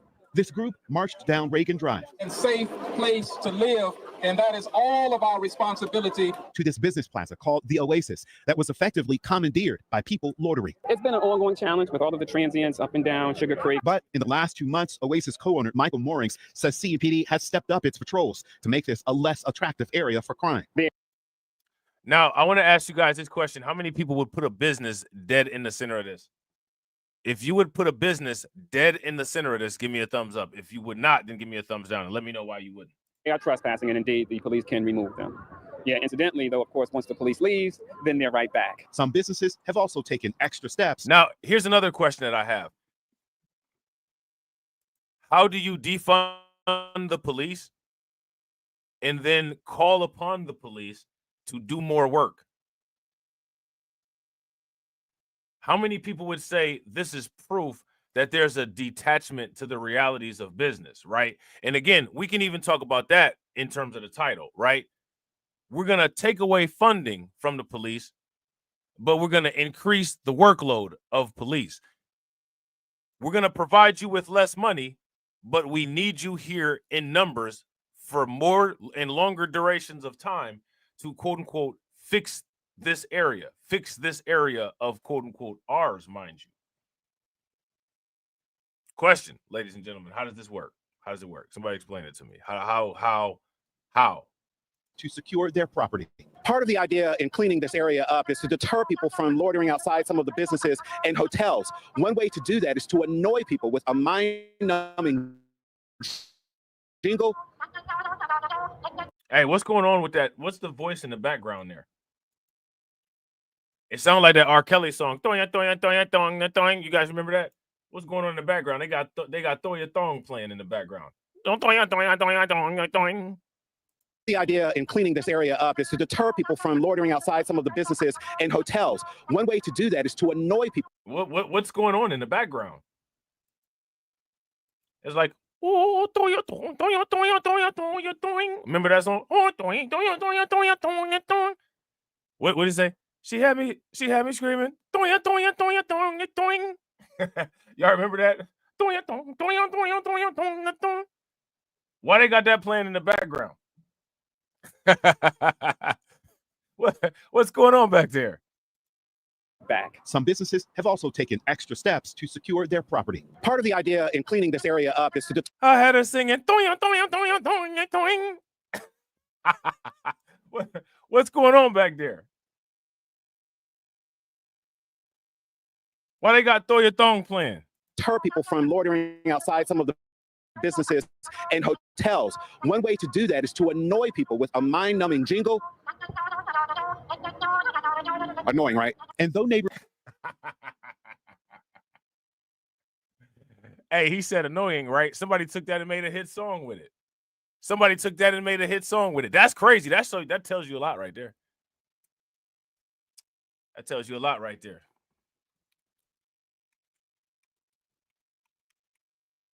That tells you a lot right there. He said that that's annoying. Now listen, this is what R. Kelly did with it.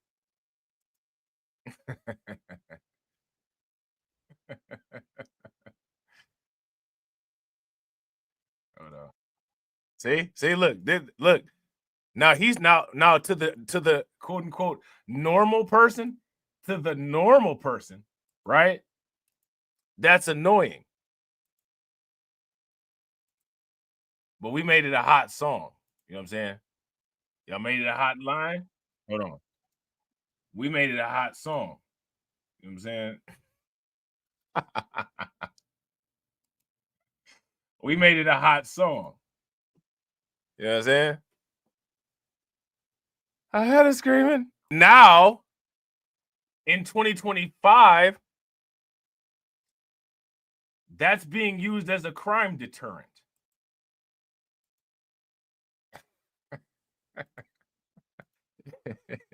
in 2025, we're using the Toya Tong method to deter crime. You know what I'm saying? taken extra steps to secure their property. Part of the idea in cleaning this area up is to deter people from loitering outside some of the businesses and hotels. One way to do that is to She had me stealing. They had me shooting. They had me smoking. Like what? Annoy people with a mind-numbing jingle. Annoying, right? And though neighbors have clearly had enough. This is not for show.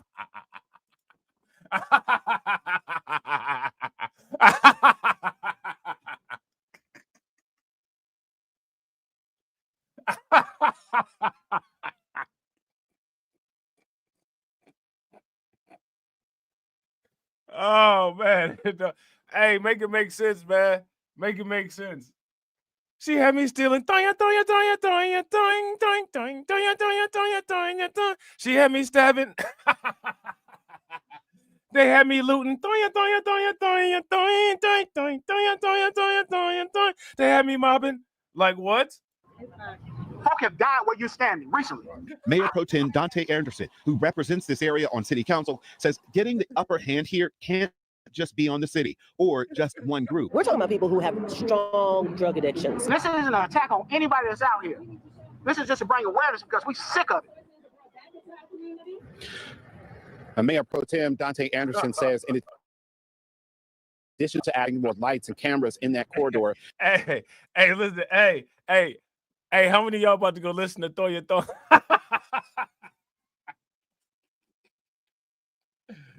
Hey man, R. Kelly better thank me for some commentary, How many of y'all about to go listen to Toya Thong after this live stream?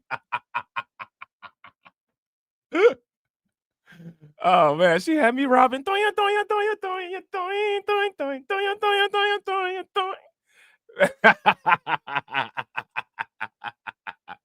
She made me trespass.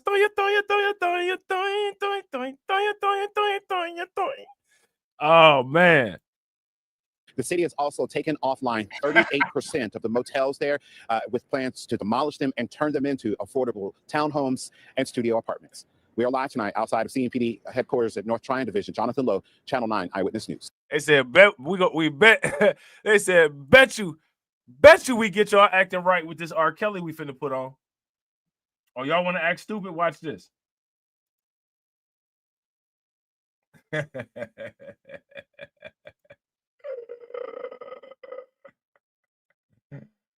Oh man, y'all want to act stupid? Bet you act right after we put this R. Kelly on.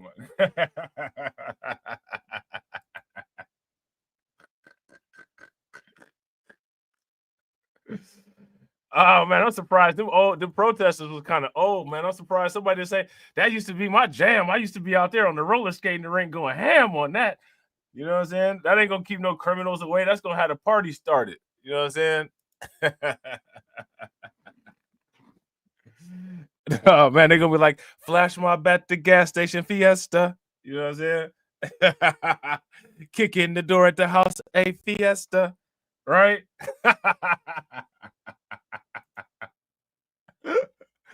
Oh man, that's crazy. Man, that's crazy, man. What's wrong with these people, man? What's wrong with them? That we can send a clear message to whoever needs to hear it. All right? This is not it. This is just the beginning. Right? Along the Sugar Creek corridor in Northeast Charlotte, neighbors want to send a clear message and demand change. Today, community leaders marched, they shared personal stories, and as you can see here, they gathered in prayer. It's part of a rally where they demanded action against rising crime near the intersection of West Sugar Creek Road and Ray. Now, let me ask you guys this question. What? See, here you go. Here you go. Here you go.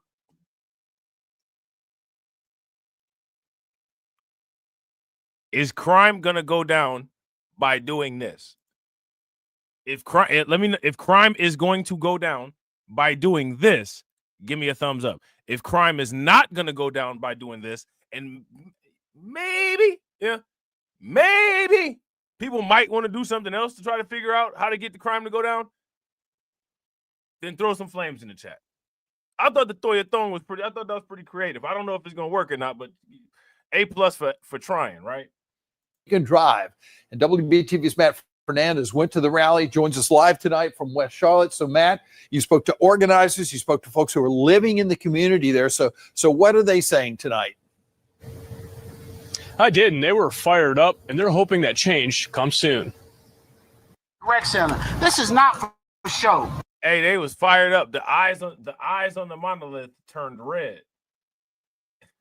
They was fired up and activated. The eyes on the monolith turned red like this. Ancient spirits of evil, transform this decayed form to Mum-Ra, the ever-living.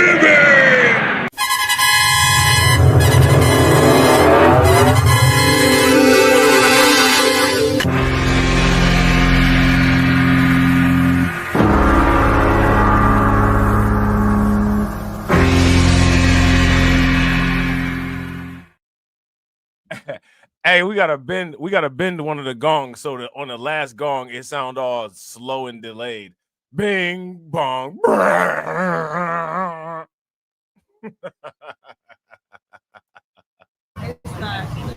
Folk have died where you're standing. Emotions running high from a community that wants to see a positive change in their neighborhood. Charles Robinson organized this rally Tuesday. He's lived near the intersection of West Sugar Creek Road and Reagan Drive for decades. Tired of crime and other problems in the area, Robinson claims there's everything from drug dealing to prostitution. And they got to trespass people that are sitting out throwing trash and sleeping on the ground.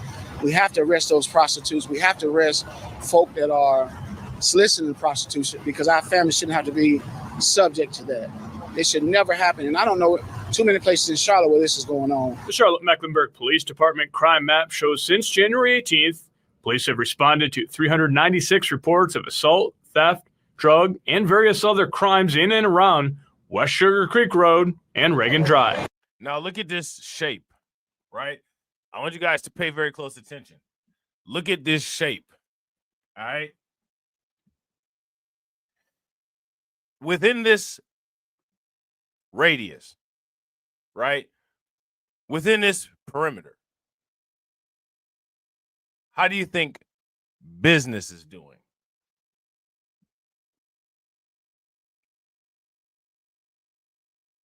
How do you think business is doing? Shout out to Carlton Way, Beastmark Financial. Hashtag Beastmark Financial. Robinson told WBTV that over the last couple weeks, seen more law enforcement out here, but it needs to continue. That's why dozens are hitting the streets. Now, do they want more law enforcement or are we defunding the police? Which one is it?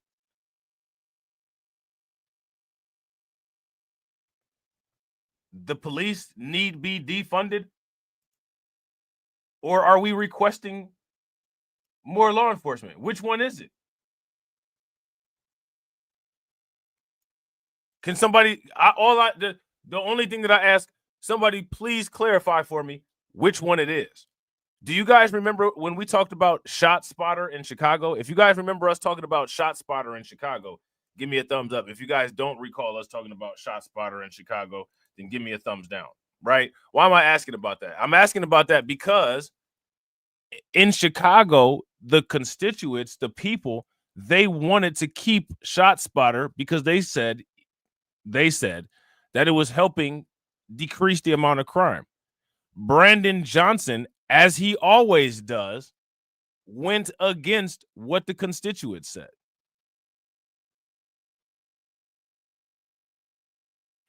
So I want to ask you guys this question. I'm not a fan of law enforcement.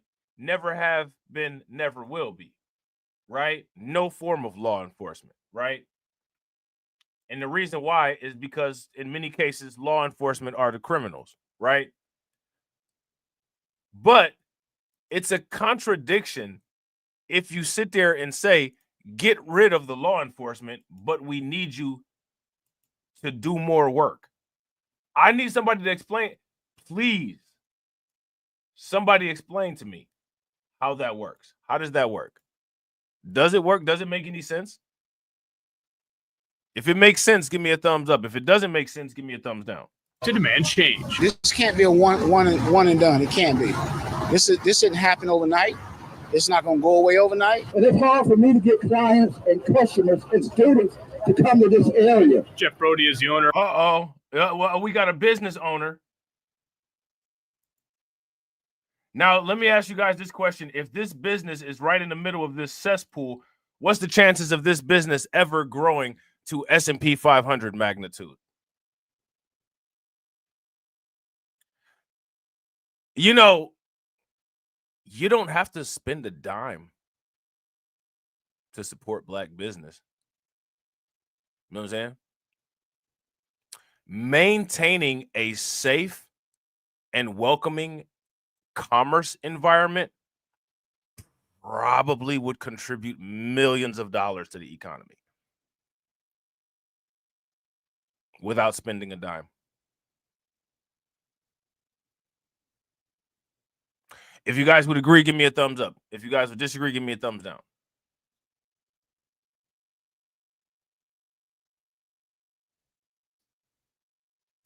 Let me ask you guys this question.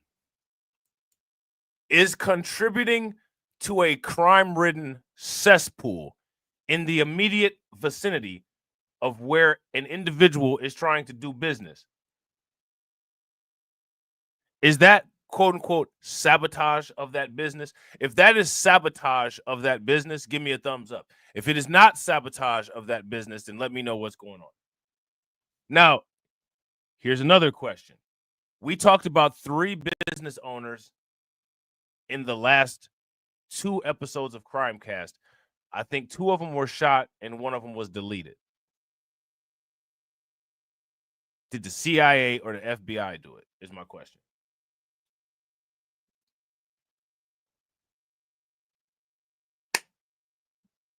There goes some stuff for you for them Twitter spaces, Carlton. It's not going to go away overnight. And it's hard for me to get clients and customers and students to come to this area. Jeff Brody is the owner of a barber school on Reagan Drive. Now, I want you guys to understand these comments that Jeff Brody just made, these comments will have people questioning where you're from. These questions will have people taking out the protractor to make sure your hairline lines up properly. But at the same time, no one's taking out the calculator to see if your bottom line lines up properly. Why do you guys think that is? Smaller numbers probably up top. Sometimes you can deal with large numbers, you know, dealing with revenues and net income and such, right?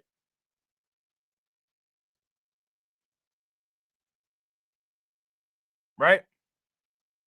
So now he's just put himself in the crosshairs of hairline scrutinization by verbalizing the demand of a safe, clean commerce environment. No, he on the list to get boycotted next week. Yeah, you know what I'm saying? Ain't nobody, no one's doing business with tethers, right? So, you know what I'm saying? You ask these questions, you done tethered yourself up. Now your hairline is in question. Now, in addition to having your business planted right in the middle of a cesspool,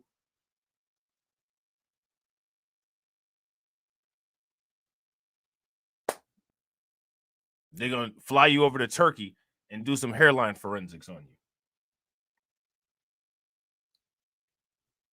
So now it's really all bad. You got the hairline mafia all on your back, all on your scalp, right? Because you said, give us a clean commerce environment. Something must be wrong with you. We got to bring your forehead over here. This one is a little bit to this side over here is a little bit to the left. This forehead is just screaming Nigeria. I put that ruler down on his forehead and I said, silence in the room, because I need to concentrate here. And when I line that forehead up with the ruler parallel to his ear, faintly you can hear, Nigeria, nigga. Up. He getting boycotted next week. It's over with. Business done. Shut it down. Go liquidate yourself. It's over with. To get clients and customers and students to come to this area. Jeff Brody is the owner of a barber school on Reagan Drive, and he agrees. That's the point we're at now. We're going to have to do something, because if not, there won't be any businesses here. Charlotte Mayor. Oh, yeah, he did. Yeah, bro. He definitely doing it. Yeah, bro. He definitely doing the tether talk. Isn't he? Ain't he doing the tether talk?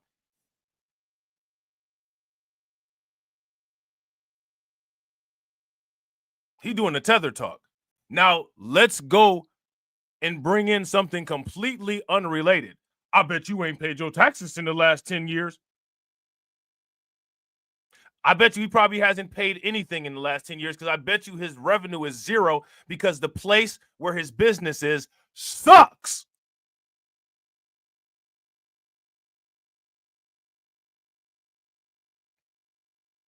You know what I'm saying? So we got that one out the way. Book him, Dano. We figured that one out. You know what I'm saying? We already know what's wrong with him. He's not buying Jollof at an accommodating price, and it's costing too much overhead. See, but you're trying to blame the community, though. You're trying to blame the community, though. You know what I'm saying? Pro Temp Anderson says it's something they're working on. She says they put in new lighting and cameras to try to reduce crime, but admit more needs to be done. It's not an issue of do the police not care? Not at all. They absolutely care, but we just need more. Now again, I want you guys to see who they're. You see this community. The community is calling on the police.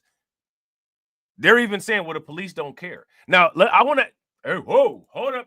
I want to ask you guys this question. Should the police care? Let's talk about law enforcement from a business aspect. What is the risk exposure of law enforcement operating in an environment like this from the business side? Somebody let me know. To be done. It's not an issue of do the police not care? Not at all. What kind of risks do police have to deal with from the business end, patrolling and operating in an area, quote unquote, like this? That's my question. They absolutely care, but we just need more. She also says they're trying to work with the county to get more. So again, we just need more. We're going to defund the police, but we need more. Let me ask you guys this question. If you go to the grocery store with less money, do you ever expect to leave the grocery store with more groceries? And again, if you just pay very close attention, when you listen to the talks, all financial problems become extremely obvious. We're going to defund the police, but the police need to be here more. How? That's not how that works. I guarantee you everyone there knows how that works. Okay, we need to fund the police less, but we need police here more. Okay, go pick up some overtime and we'll decrease your paycheck by half. I guarantee you everybody would be outraged.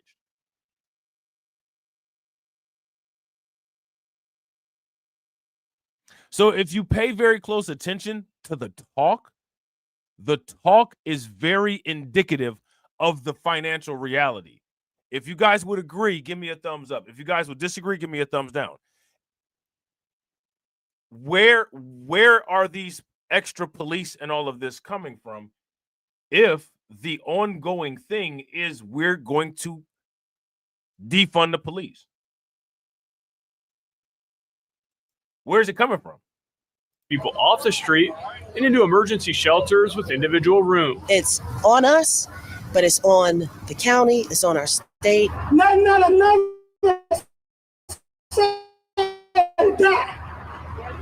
I want you guys to pay very close attention.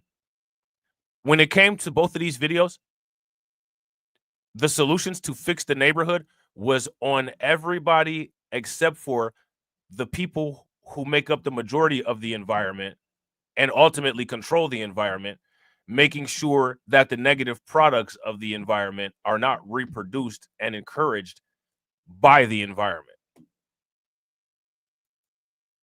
You literally are watching live action external locus of control. Those living and working in the community, hoping more change comes soon. Hoping more change comes soon.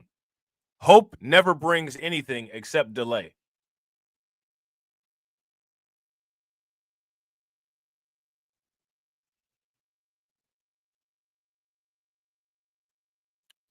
Hope never brings anything except delay. If you hope something, you've already submitted to the fact that you're not capable of handling it on your own. So you hope somehow everything falls into place.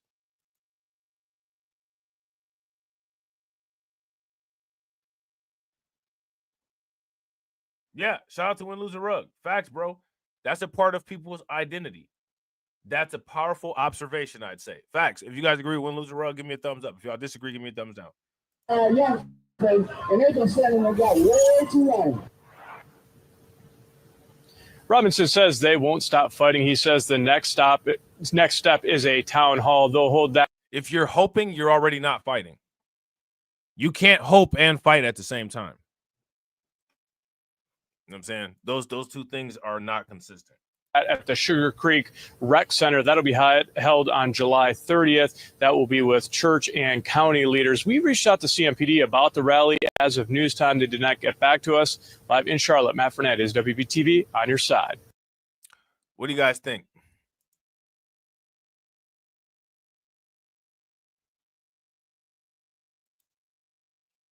What do you guys think?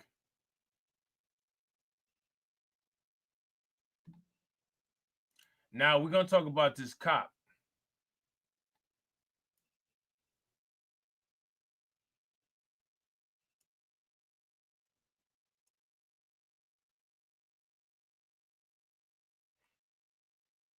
We're going to talk about this cop, all right? Shout out to Carlton. Carlton said Trump wanted to deploy the National Guard in places like this, but people said that was racist.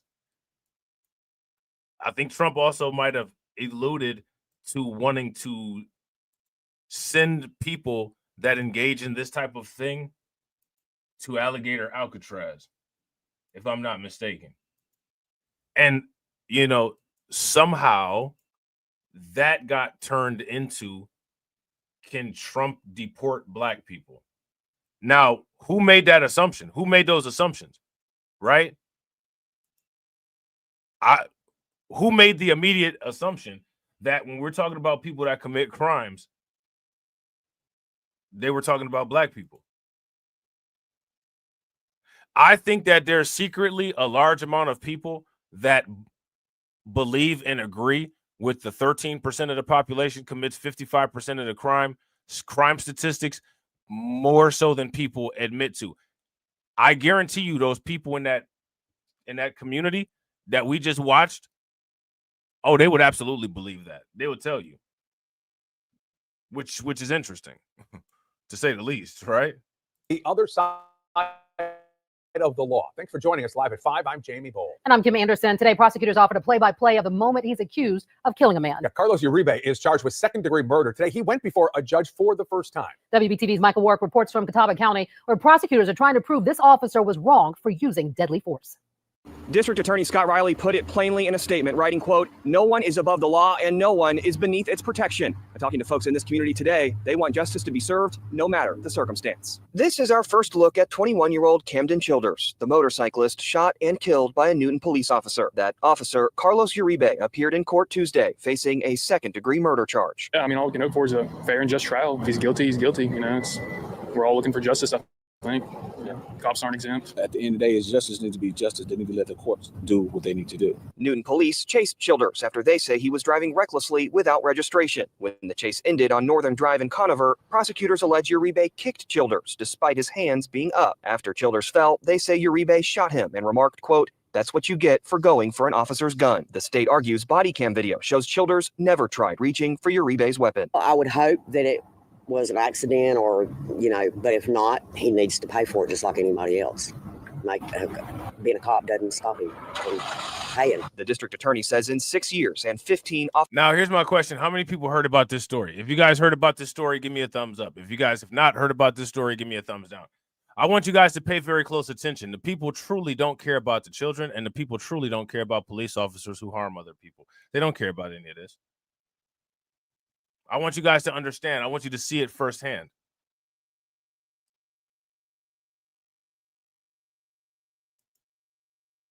Officer-involved shootings. This is the first case where he found the use of force was not justified. We talked to a member of the Childers family today. They said they're being asked by their attorney not to speak right now. However, they did say that this week's indictment is an encouragement. A judge today set Uribe's bond at $100,000. In Catawba County, Michael Warwick, WBTV, on your side.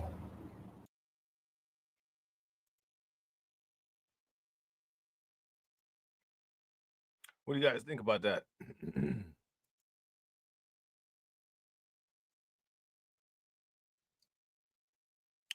What do you guys think about that?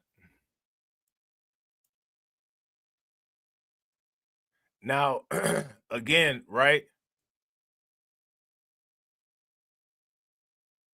Now, let's actually look at this. This is something that took place in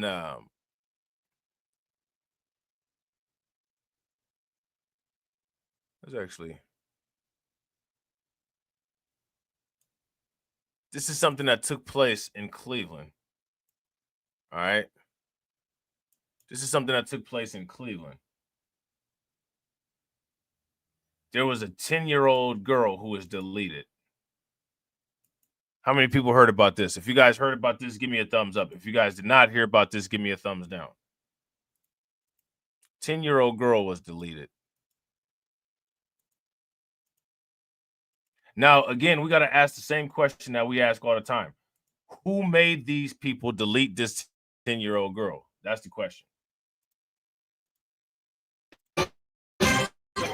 Deserve to be remembered, and her loss echoed loudly in our family and community. A beautiful 10-year-old little girl celebrating the 4th of July, shot and killed. Today, the men who pulled the trigger learning their punishment. Thanks for joining us now at 3. I'm Nicole Versansky. As Brittany Weir tells. Now, here's my question. Why are they deleting so many kids? Let me ask you guys this question. Let's just say, for instance, you looked at people who engage in abortion. And then you look at all of these deletions of children. What if people made an assumption that there's an issue of people having an anti-child culture? What would happen with that? And then let's just say, for instance, they just decided to tie in all of that flash mobbing. How would that work? how would people defend against that if people wanted to tie those things together and said, this is what happened?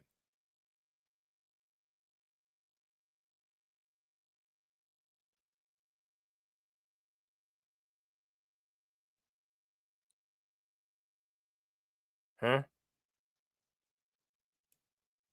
What do you guys think? What do you guys think? Now, here's my question. How would people deal with that? How would people respond to that type of argument? Shout out to AJ. What's good with it, bro? How would people respond to that type of argument?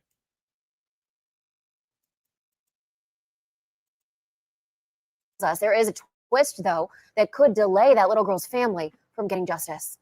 Both Juwan Deaver and Jamarius Davis receiving life in prison with the possibility of parole after 25 years. However, this case may not be over. They both made it clear to the judge that they will be appealing. Counts 1, 2, and 6 will run consecutive with each other for an aggregate sentence of 25 years to life. Juwan Deaver and Jamarius Davis back in a Cuyahoga County courtroom, this time to learn their fate. The brothers were found guilty of killing 10-year-old Gracie Griffin last July 4th. The fact of the matter is we're here because of a mistake that you made. We're here because of a terrible mistake that you made. Gracie was shot in the head while standing outside of a home near West 125th and Triscuit.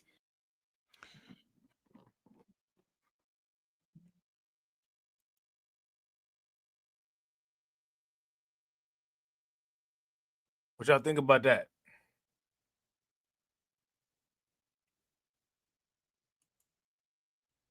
Made. Gracie was shot in the head while standing outside of a home near West 125th and Triscuit. Now, let me ask you guys this question. What were they shooting at?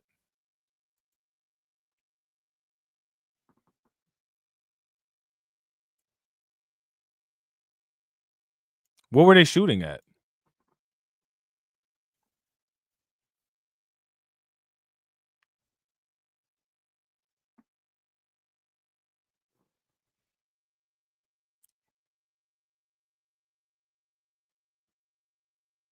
What was they shooting at? Shout out to everybody watching. I appreciate you guys. If y'all haven't hit the like button yet, do me a favor, take a moment, smash that like button. Also, if you guys haven't hit the bell, please take a moment, hit that bell. Also, please share the stream to your social media. The two claim they were protecting their family. They say a car pulled up outside their family's house, so they opened fire. During the trial, investigators revealed they found no evidence that the home was ever shot at. The only evidence they discovered were the brothers firing their weapons. She was taken from us, not from a stranger, but by someone she trusts, someone that she was supposed to feel safe around. Gracie's grandmother expressing to the judge how much pain this shooting has caused. We will never get to watch her grow up, well, never see her graduate. I will never get to hear her voice. I love you, my yay. Juwan and Jamarius' mother tried to talk the judge into a reduced sentence, claiming the brothers are innocent. They didn't do it. They didn't do it. They were protecting her just as well as they were protecting us. And no telling what would have happened if they didn't protect us. Both Deaver and Davis made it clear they will be appealing. When and if an appeals court takes up the case remains to be seen, but it could be another delay for Gracie's family from getting justice. In Cleveland, Brittany Weir, 19 News. Shout out to Win, Lose, or Rug. Goofies with guns. Right? Goofies with guns. Now, check this out.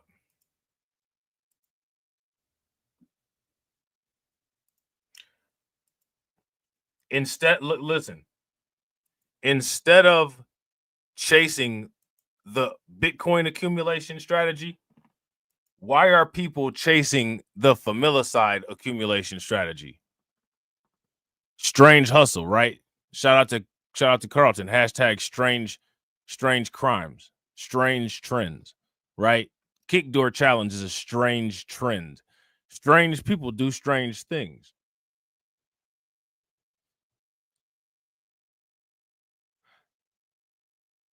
What's more appealing about the familicide gap, that people are trying to close the familicide gap versus close the wealth gap?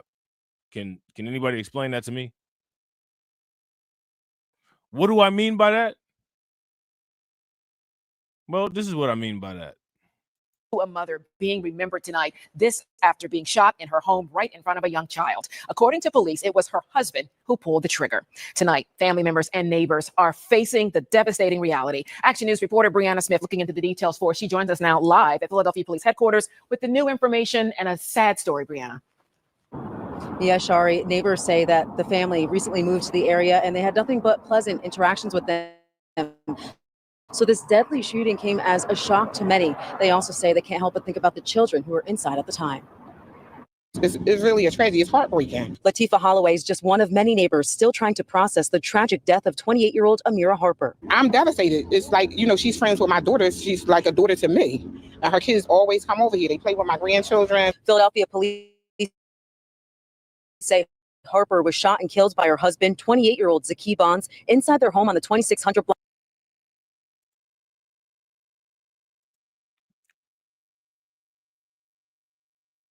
Who made them do this?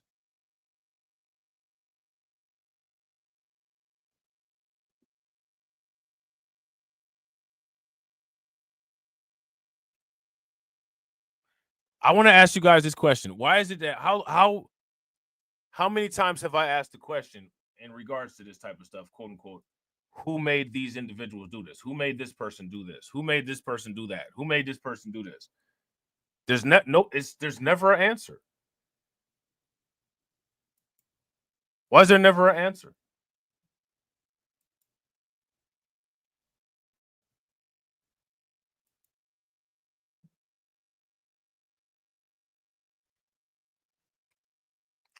Why is there never an answer, ladies and gentlemen? Shout out to Win Lose a Rug. Win Lose a Rug said, yo, one of the funniest Reddit posts I saw was someone saying we need to normalize the black scent. Now, here's my question. What does that even mean? What's that even mean?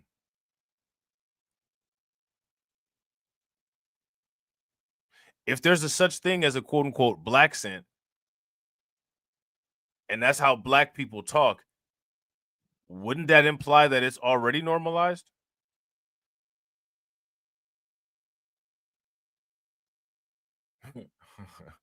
Right? Like, wouldn't that apply that? Wouldn't that imply that it's already normalized? Now, let's examine this idea of normalization of a quote unquote black scent. Who put a gun to your head and made you code switch? If that's what's causing your voice to change. You know what I'm saying? Right? How many times have you guys heard me say, I don't agree with code switching, and I find it weird that chest beating pro-blacks talk about code switching all the time? You know how you got to act when you go to work to keep your job. No, I don't know how you got to act at work to keep your job. I know you got to do your work at work to keep your job. I don't know anything about how you got to act at work to keep your job. I don't know anything about that. You know what I'm saying? I've been working at the same place for 10 years. You know what I'm saying? And I definitely, quote unquote, am not on my best behavior at any point in time in my life when I'm anywhere, let alone at work. People code switch because they want to. I want you guys to understand there's no requirement to code switch. People code switch because they want to be like the people that they're around. If you don't want to be like the people that you're around and you value your own identity and you value yourself more than your weak ass is controlled by your environment, then you're going to be yourself, whatever that self may be. The only thing that code switching says is that you're fundamentally, internally, and externally a bitch. That's what that says. You know what I'm saying?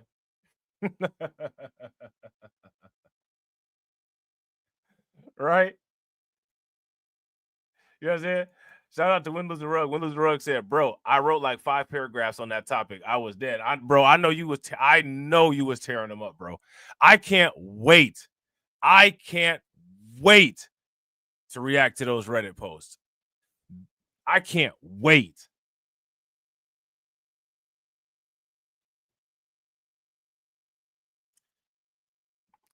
Shout out to Windows the Rug. Windows the Rug said, "If you cuss, do you cuss in front of your elders? And is that code switching? That shit is nonsense." Exactly. Exactly.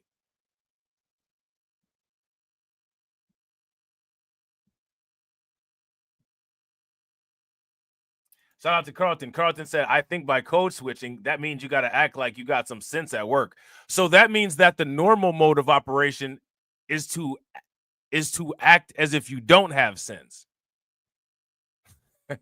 Right? That's interesting.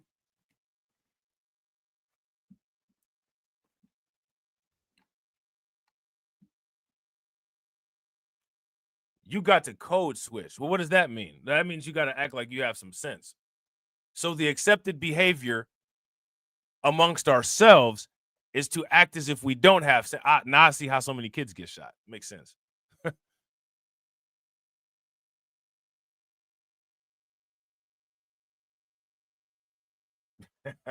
Shout out to Carlton. We got an update from Beastmark Financial. Beastmark Financial said XRP's price is code switching right now. Is it becoming affordable for the $20,000 APY 5% crowd?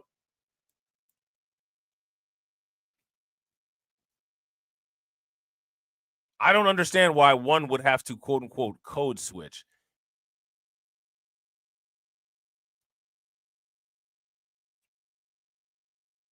What's the point of having a code if you code switch?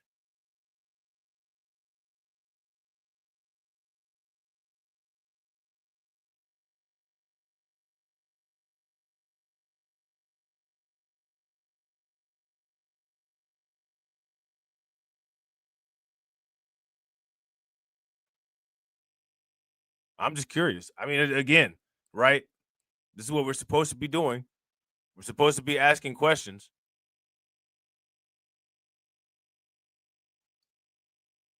Shout out to AB. AB says, "I think of code switching as adapting to the environment and language of the people you're around." Well, if that's the case, then we're still not code switching because everybody wears clothes. Nobody's wearing leaves to work, right? We all speak English and we follow the policies and procedures of the job that we work at. So even still, that's what's going on currently, right? The environment has already been adapted to, right? And we already speak the language. It's optional. You know what I'm saying? Most people don't speak more than one language.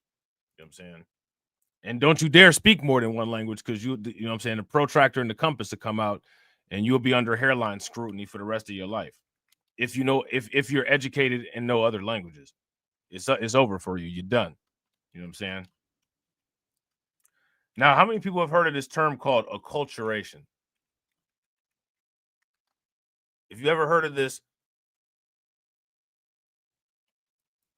term called acculturation, give me a thumbs up. We're going to look at acculturation, and then we're going to look at assimilation. Right? It's all AB's fault. It's always AB's fault.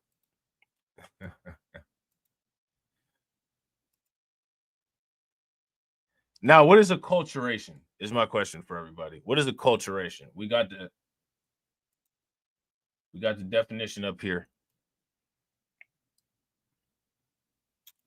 Acculturation refers to the psychological, social, and cultural transformation that takes place through direct contact between two cultures, wherein one or both engage in adopting to dominant cultural influences without compromising their essential distinctiveness.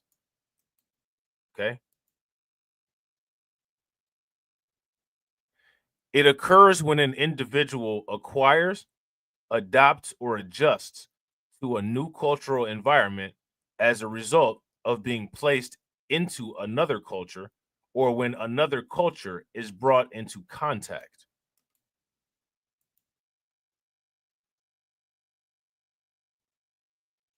Okay? Now, let's talk about assimilation.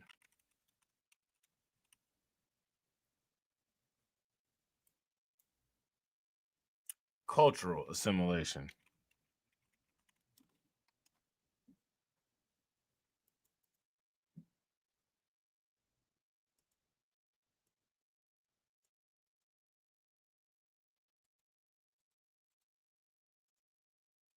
What is cultural assimilation?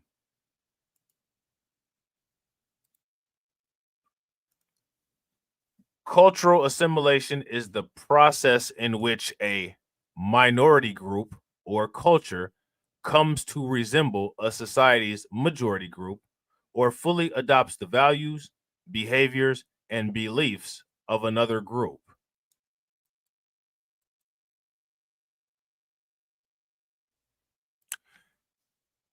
White people and black people would never, ever in a million years admit to or agree to the fact that in America, Black Americans have culturally assimilated into the larger American society.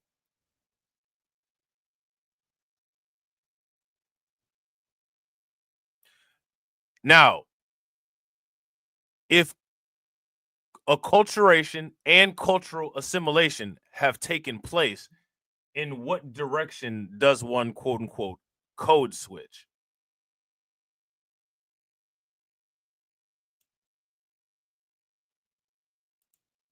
That's my question.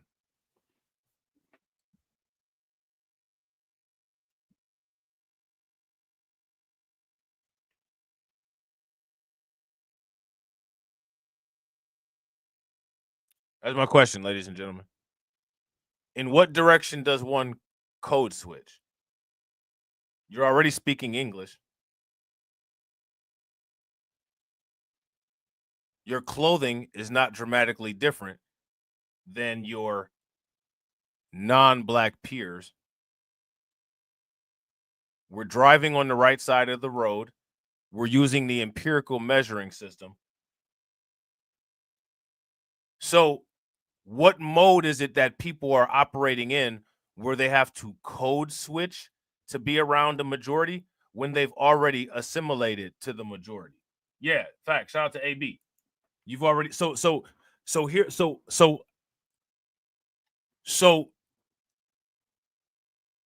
what is code switching then? Right? A lot of this stuff we don't even have a choice with a lot of this stuff, right?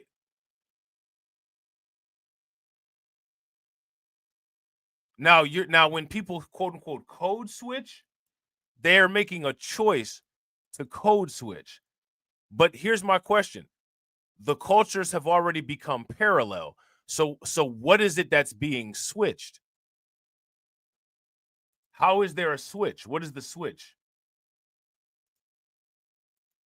You need to code switch. Okay, do you go to work and actively swap a bottle of mayonnaise for a bowl of collard greens? I mean, what's being switched? Do you actively go to work and say, here, I'd rather have grits. I'd rather have hummus than grits. Here's my bowl of grits. Give me a bowl of hummus. Like I don't understand. Where's the code switching at? None of that takes place.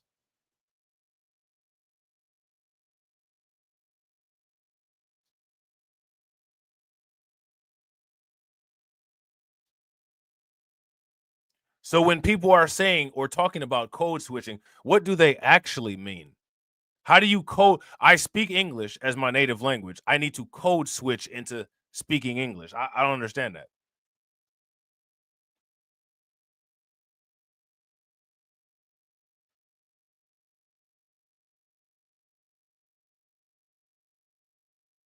So again, when it comes to this idea of code switching, What's being switched is my question. That's the question. Is anything actually being switched? Is anything changing? What's changing?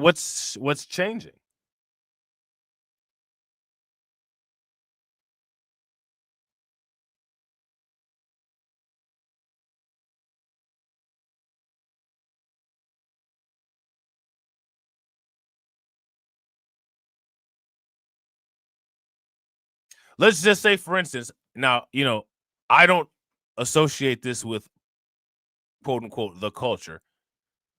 I associate this is just something people do, right? But we're just going to use this for an example. Let's say that somebody sags their pants, right? And your iPhone just happened to break. I need to code switch to talk to customer service, right? I got a code switch to do that. So if you call customer service, you call Apple customer service, how does pulling up your pants affect the phone call? I'm gonna code switch. Let me pull up my pants. We already speak the same language. We use the same number system. I need to not press 2 for Spanish. There's no need to switch that. Where's the code switching at? I'm gonna pull up my pants to improve my phone call. I don't understand. I don't understand.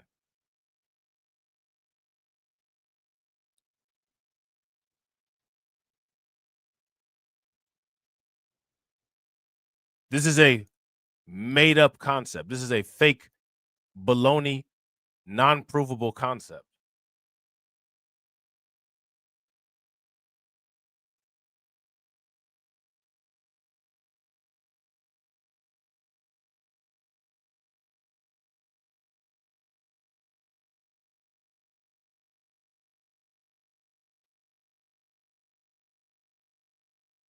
So again, like, somebody explain to me, right?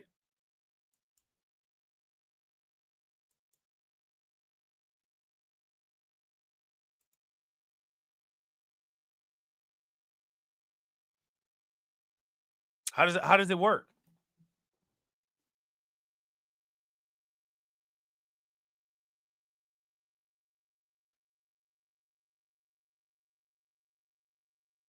Now, let's just say, for instance, the concept of code switching. Let's just say, for instance, it's a real thing, right? Okay, sure. We'll submit, right? Sure. This is a real thing. This is a thing that happens. This is the thing that people need to do. Okay. Interestingly, when people code switch or find themselves in situations where they quote unquote have to code switch, it's usually in a situation of commerce or a situation where something good is going to happen. Have you ever heard of someone code switching prior to a robbery, or somebody code switching prior to a shootout? Or do people code switch when they want to do high-end business? Why is that?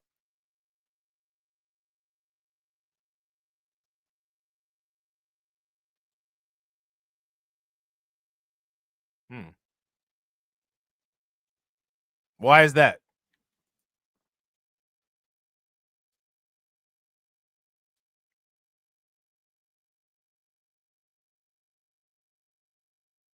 Instead of calling it code switching, I would call it money talk. Because usually code switching, this idea of code switching, what it actually is it's an exaggerated caricature that people create of themselves to increase the probability of positive commerce or positive transactions. When is the last time you saw somebody code switch prior to engaging in a violent crime?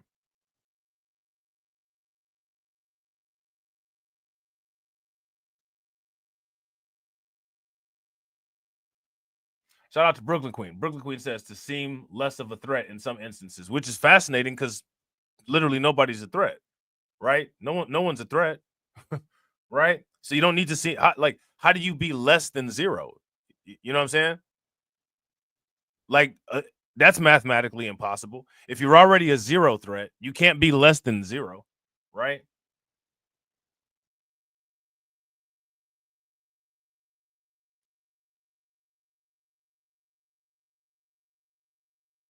Let me ask you guys this question. Let's just say, for instance, somebody decided I'm going to apply for a job at BlackRock. I don't want to intimidate BlackRock and all of their $12.5 trillion. So, I'm going to put a suit on and create a ventriloquist voice. I just got this feeling when you walk into BlackRock and that company holds $12.5 trillion in assets, I've got this very solid conviction that they don't feel threatened. You know what I'm saying? That's like if the Earth was hurtling into a black hole at light speed. I guarantee you the black hole is not going to think, I need to gear up for impact. You know what I'm saying? I just don't think that's how that's going to work. I don't think that's going to go down like that. You know what I'm saying?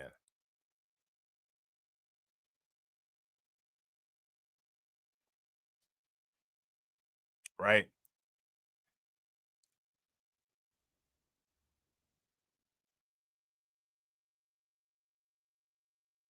I think that people create a self-caricature because they don't have confidence in their authentic self to accomplish the positive transaction that they seek to obtain. So they come up with a cartoon character version of themselves. It's a cartoon character version of yourself. You listen to these people talking like Valley Girls. You don't talk like that. You don't think that you could get it for yourself, being who you are? I'm going to be 100% honest with you. People act like that because they want the commerce of the people that actually pay. I've been myself the entire time that I've been on YouTube.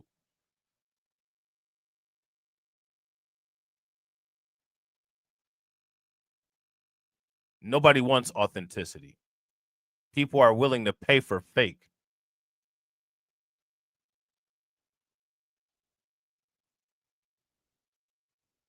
You'll pay for imitation and replica of everything, and people will turn themselves into an imitation, mutated, shameful cartoon version of themselves just for a couple dollars. It's no difference to code switching, putting on a dress for Hollywood, if you ask me. You're going to dust your face off with some powder to go talk to somebody to get a couple bucks. You may as well put on a fucking skirt and bust it open like Terry Crews. You know what I'm saying? I don't put on no act. This is me. And I've gotten zero reward for it.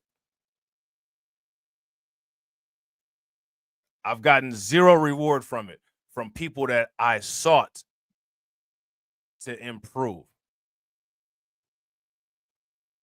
But everyone who puts on a costume,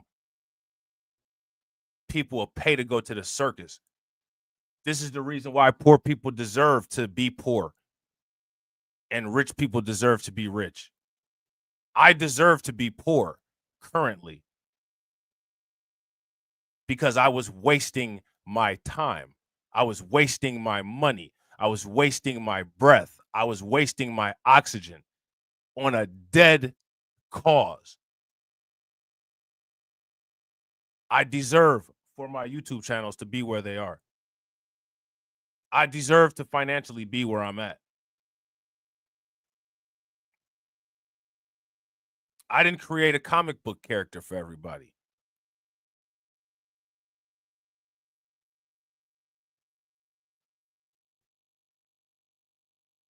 And everybody wants a comic book character. Shout out to Telegram. What's good with it, bro?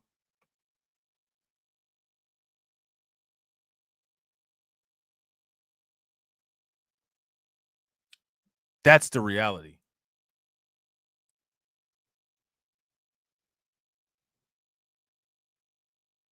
That's the reality.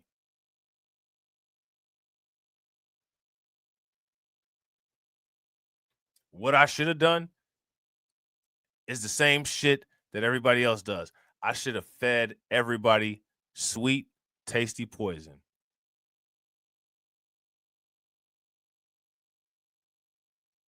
because then I'd have been able to do whatever I wanted to just with revenues from my YouTube channel. But I was under the impression that animals were actually people.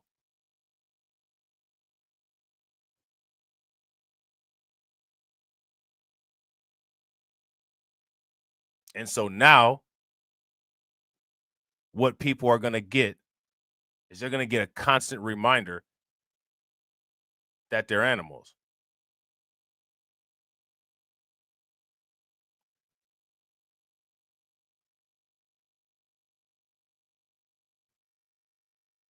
Because that's what people want.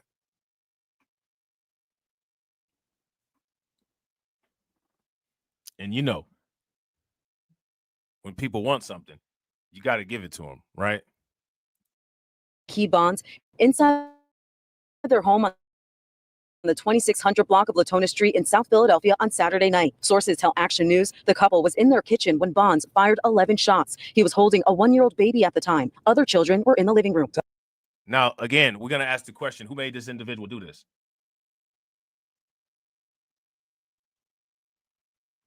Shout out to AB Promotions. I showed AB Promotions. I sent him a screenshot. I sent TD the screenshot of this Bitcoin channel. Now, I don't want to hate on the channel, right? I don't want to hate on the channel because the channel is doing great. Doing way better than anything that I've ever produced on YouTube.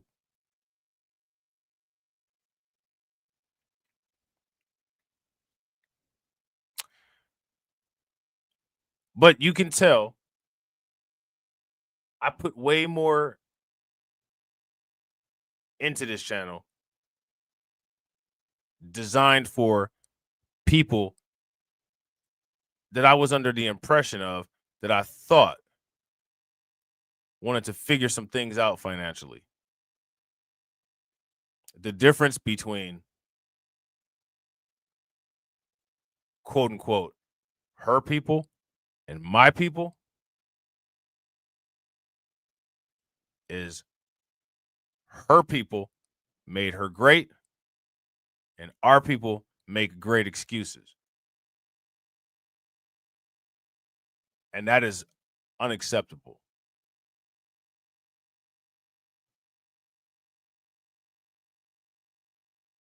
That is unacceptable. The entire state of how the world is currently is unacceptable. And what people need to understand is that the state of the world, the state of your immediate surroundings, it's as good or as bad as you tolerate.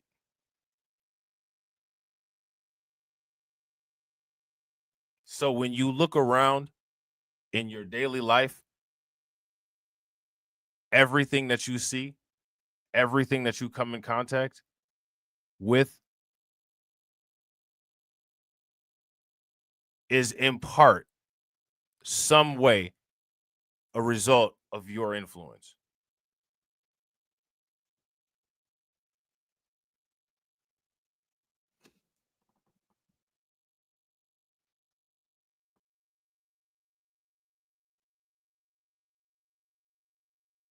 Now, I always talk about how my brother spent more money on Bitcoin in the early days, and I spent more money on Ethereum. Let me tell you guys something. Ethereum is not the worst bad investment that I ever made. I didn't know them well, but they were neighborly. The family took care of their children. And that's what really hurts most, is the fact that the children's lives are forever going to be affected. Anthony Cardin says he didn't hear the gunshots, but he saw the aftermath. I did see the family run out, and that's it's hard to forget. We just started grading all the kids because they shouldn't have had to witness nothing like that. Police found Bonds hiding in a backyard and took him into custody. While investigators collected evidence inside the home Saturday night, loved ones embraced each other on the street. It's traumatic for all of us, so like I said, I'm praying for the family. My heart goes out to them, particularly the children. And the family asked for privacy as they grieve this unthinkable loss. As for Bonds, he's charged with murder, recklessly endangering another person, and other related offenses. Live outside Philadelphia Police Headquarters, Brianna Smith, Channel 6 Action News. Shari? Okay.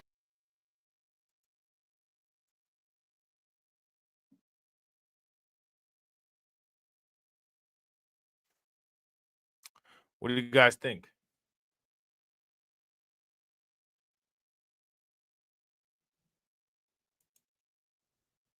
What do you guys think?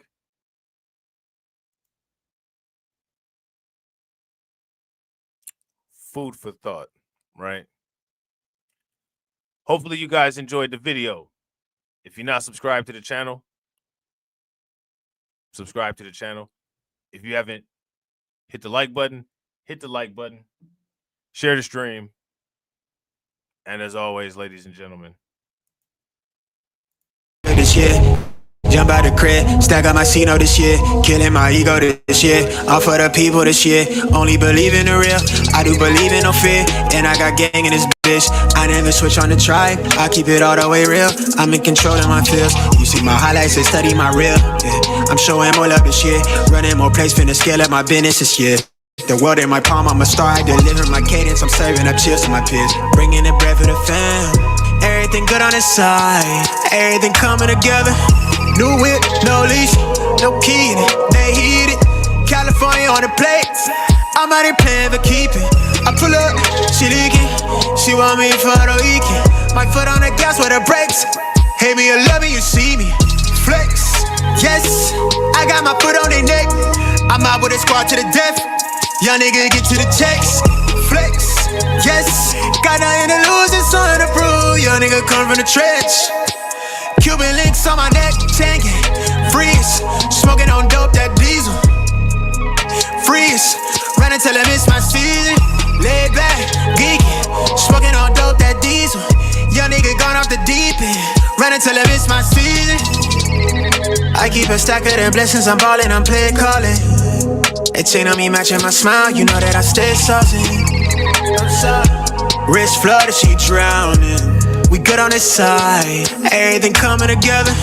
New whip, no leash, no key in it, they heat it.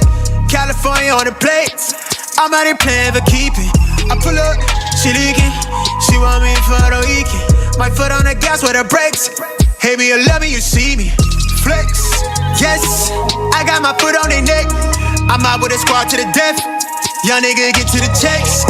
Flex, yes, got nothing to lose and something to prove. Young nigga come from the trench. Cuban links on my neck, tanking. Freeze, smoking on dope, that diesel.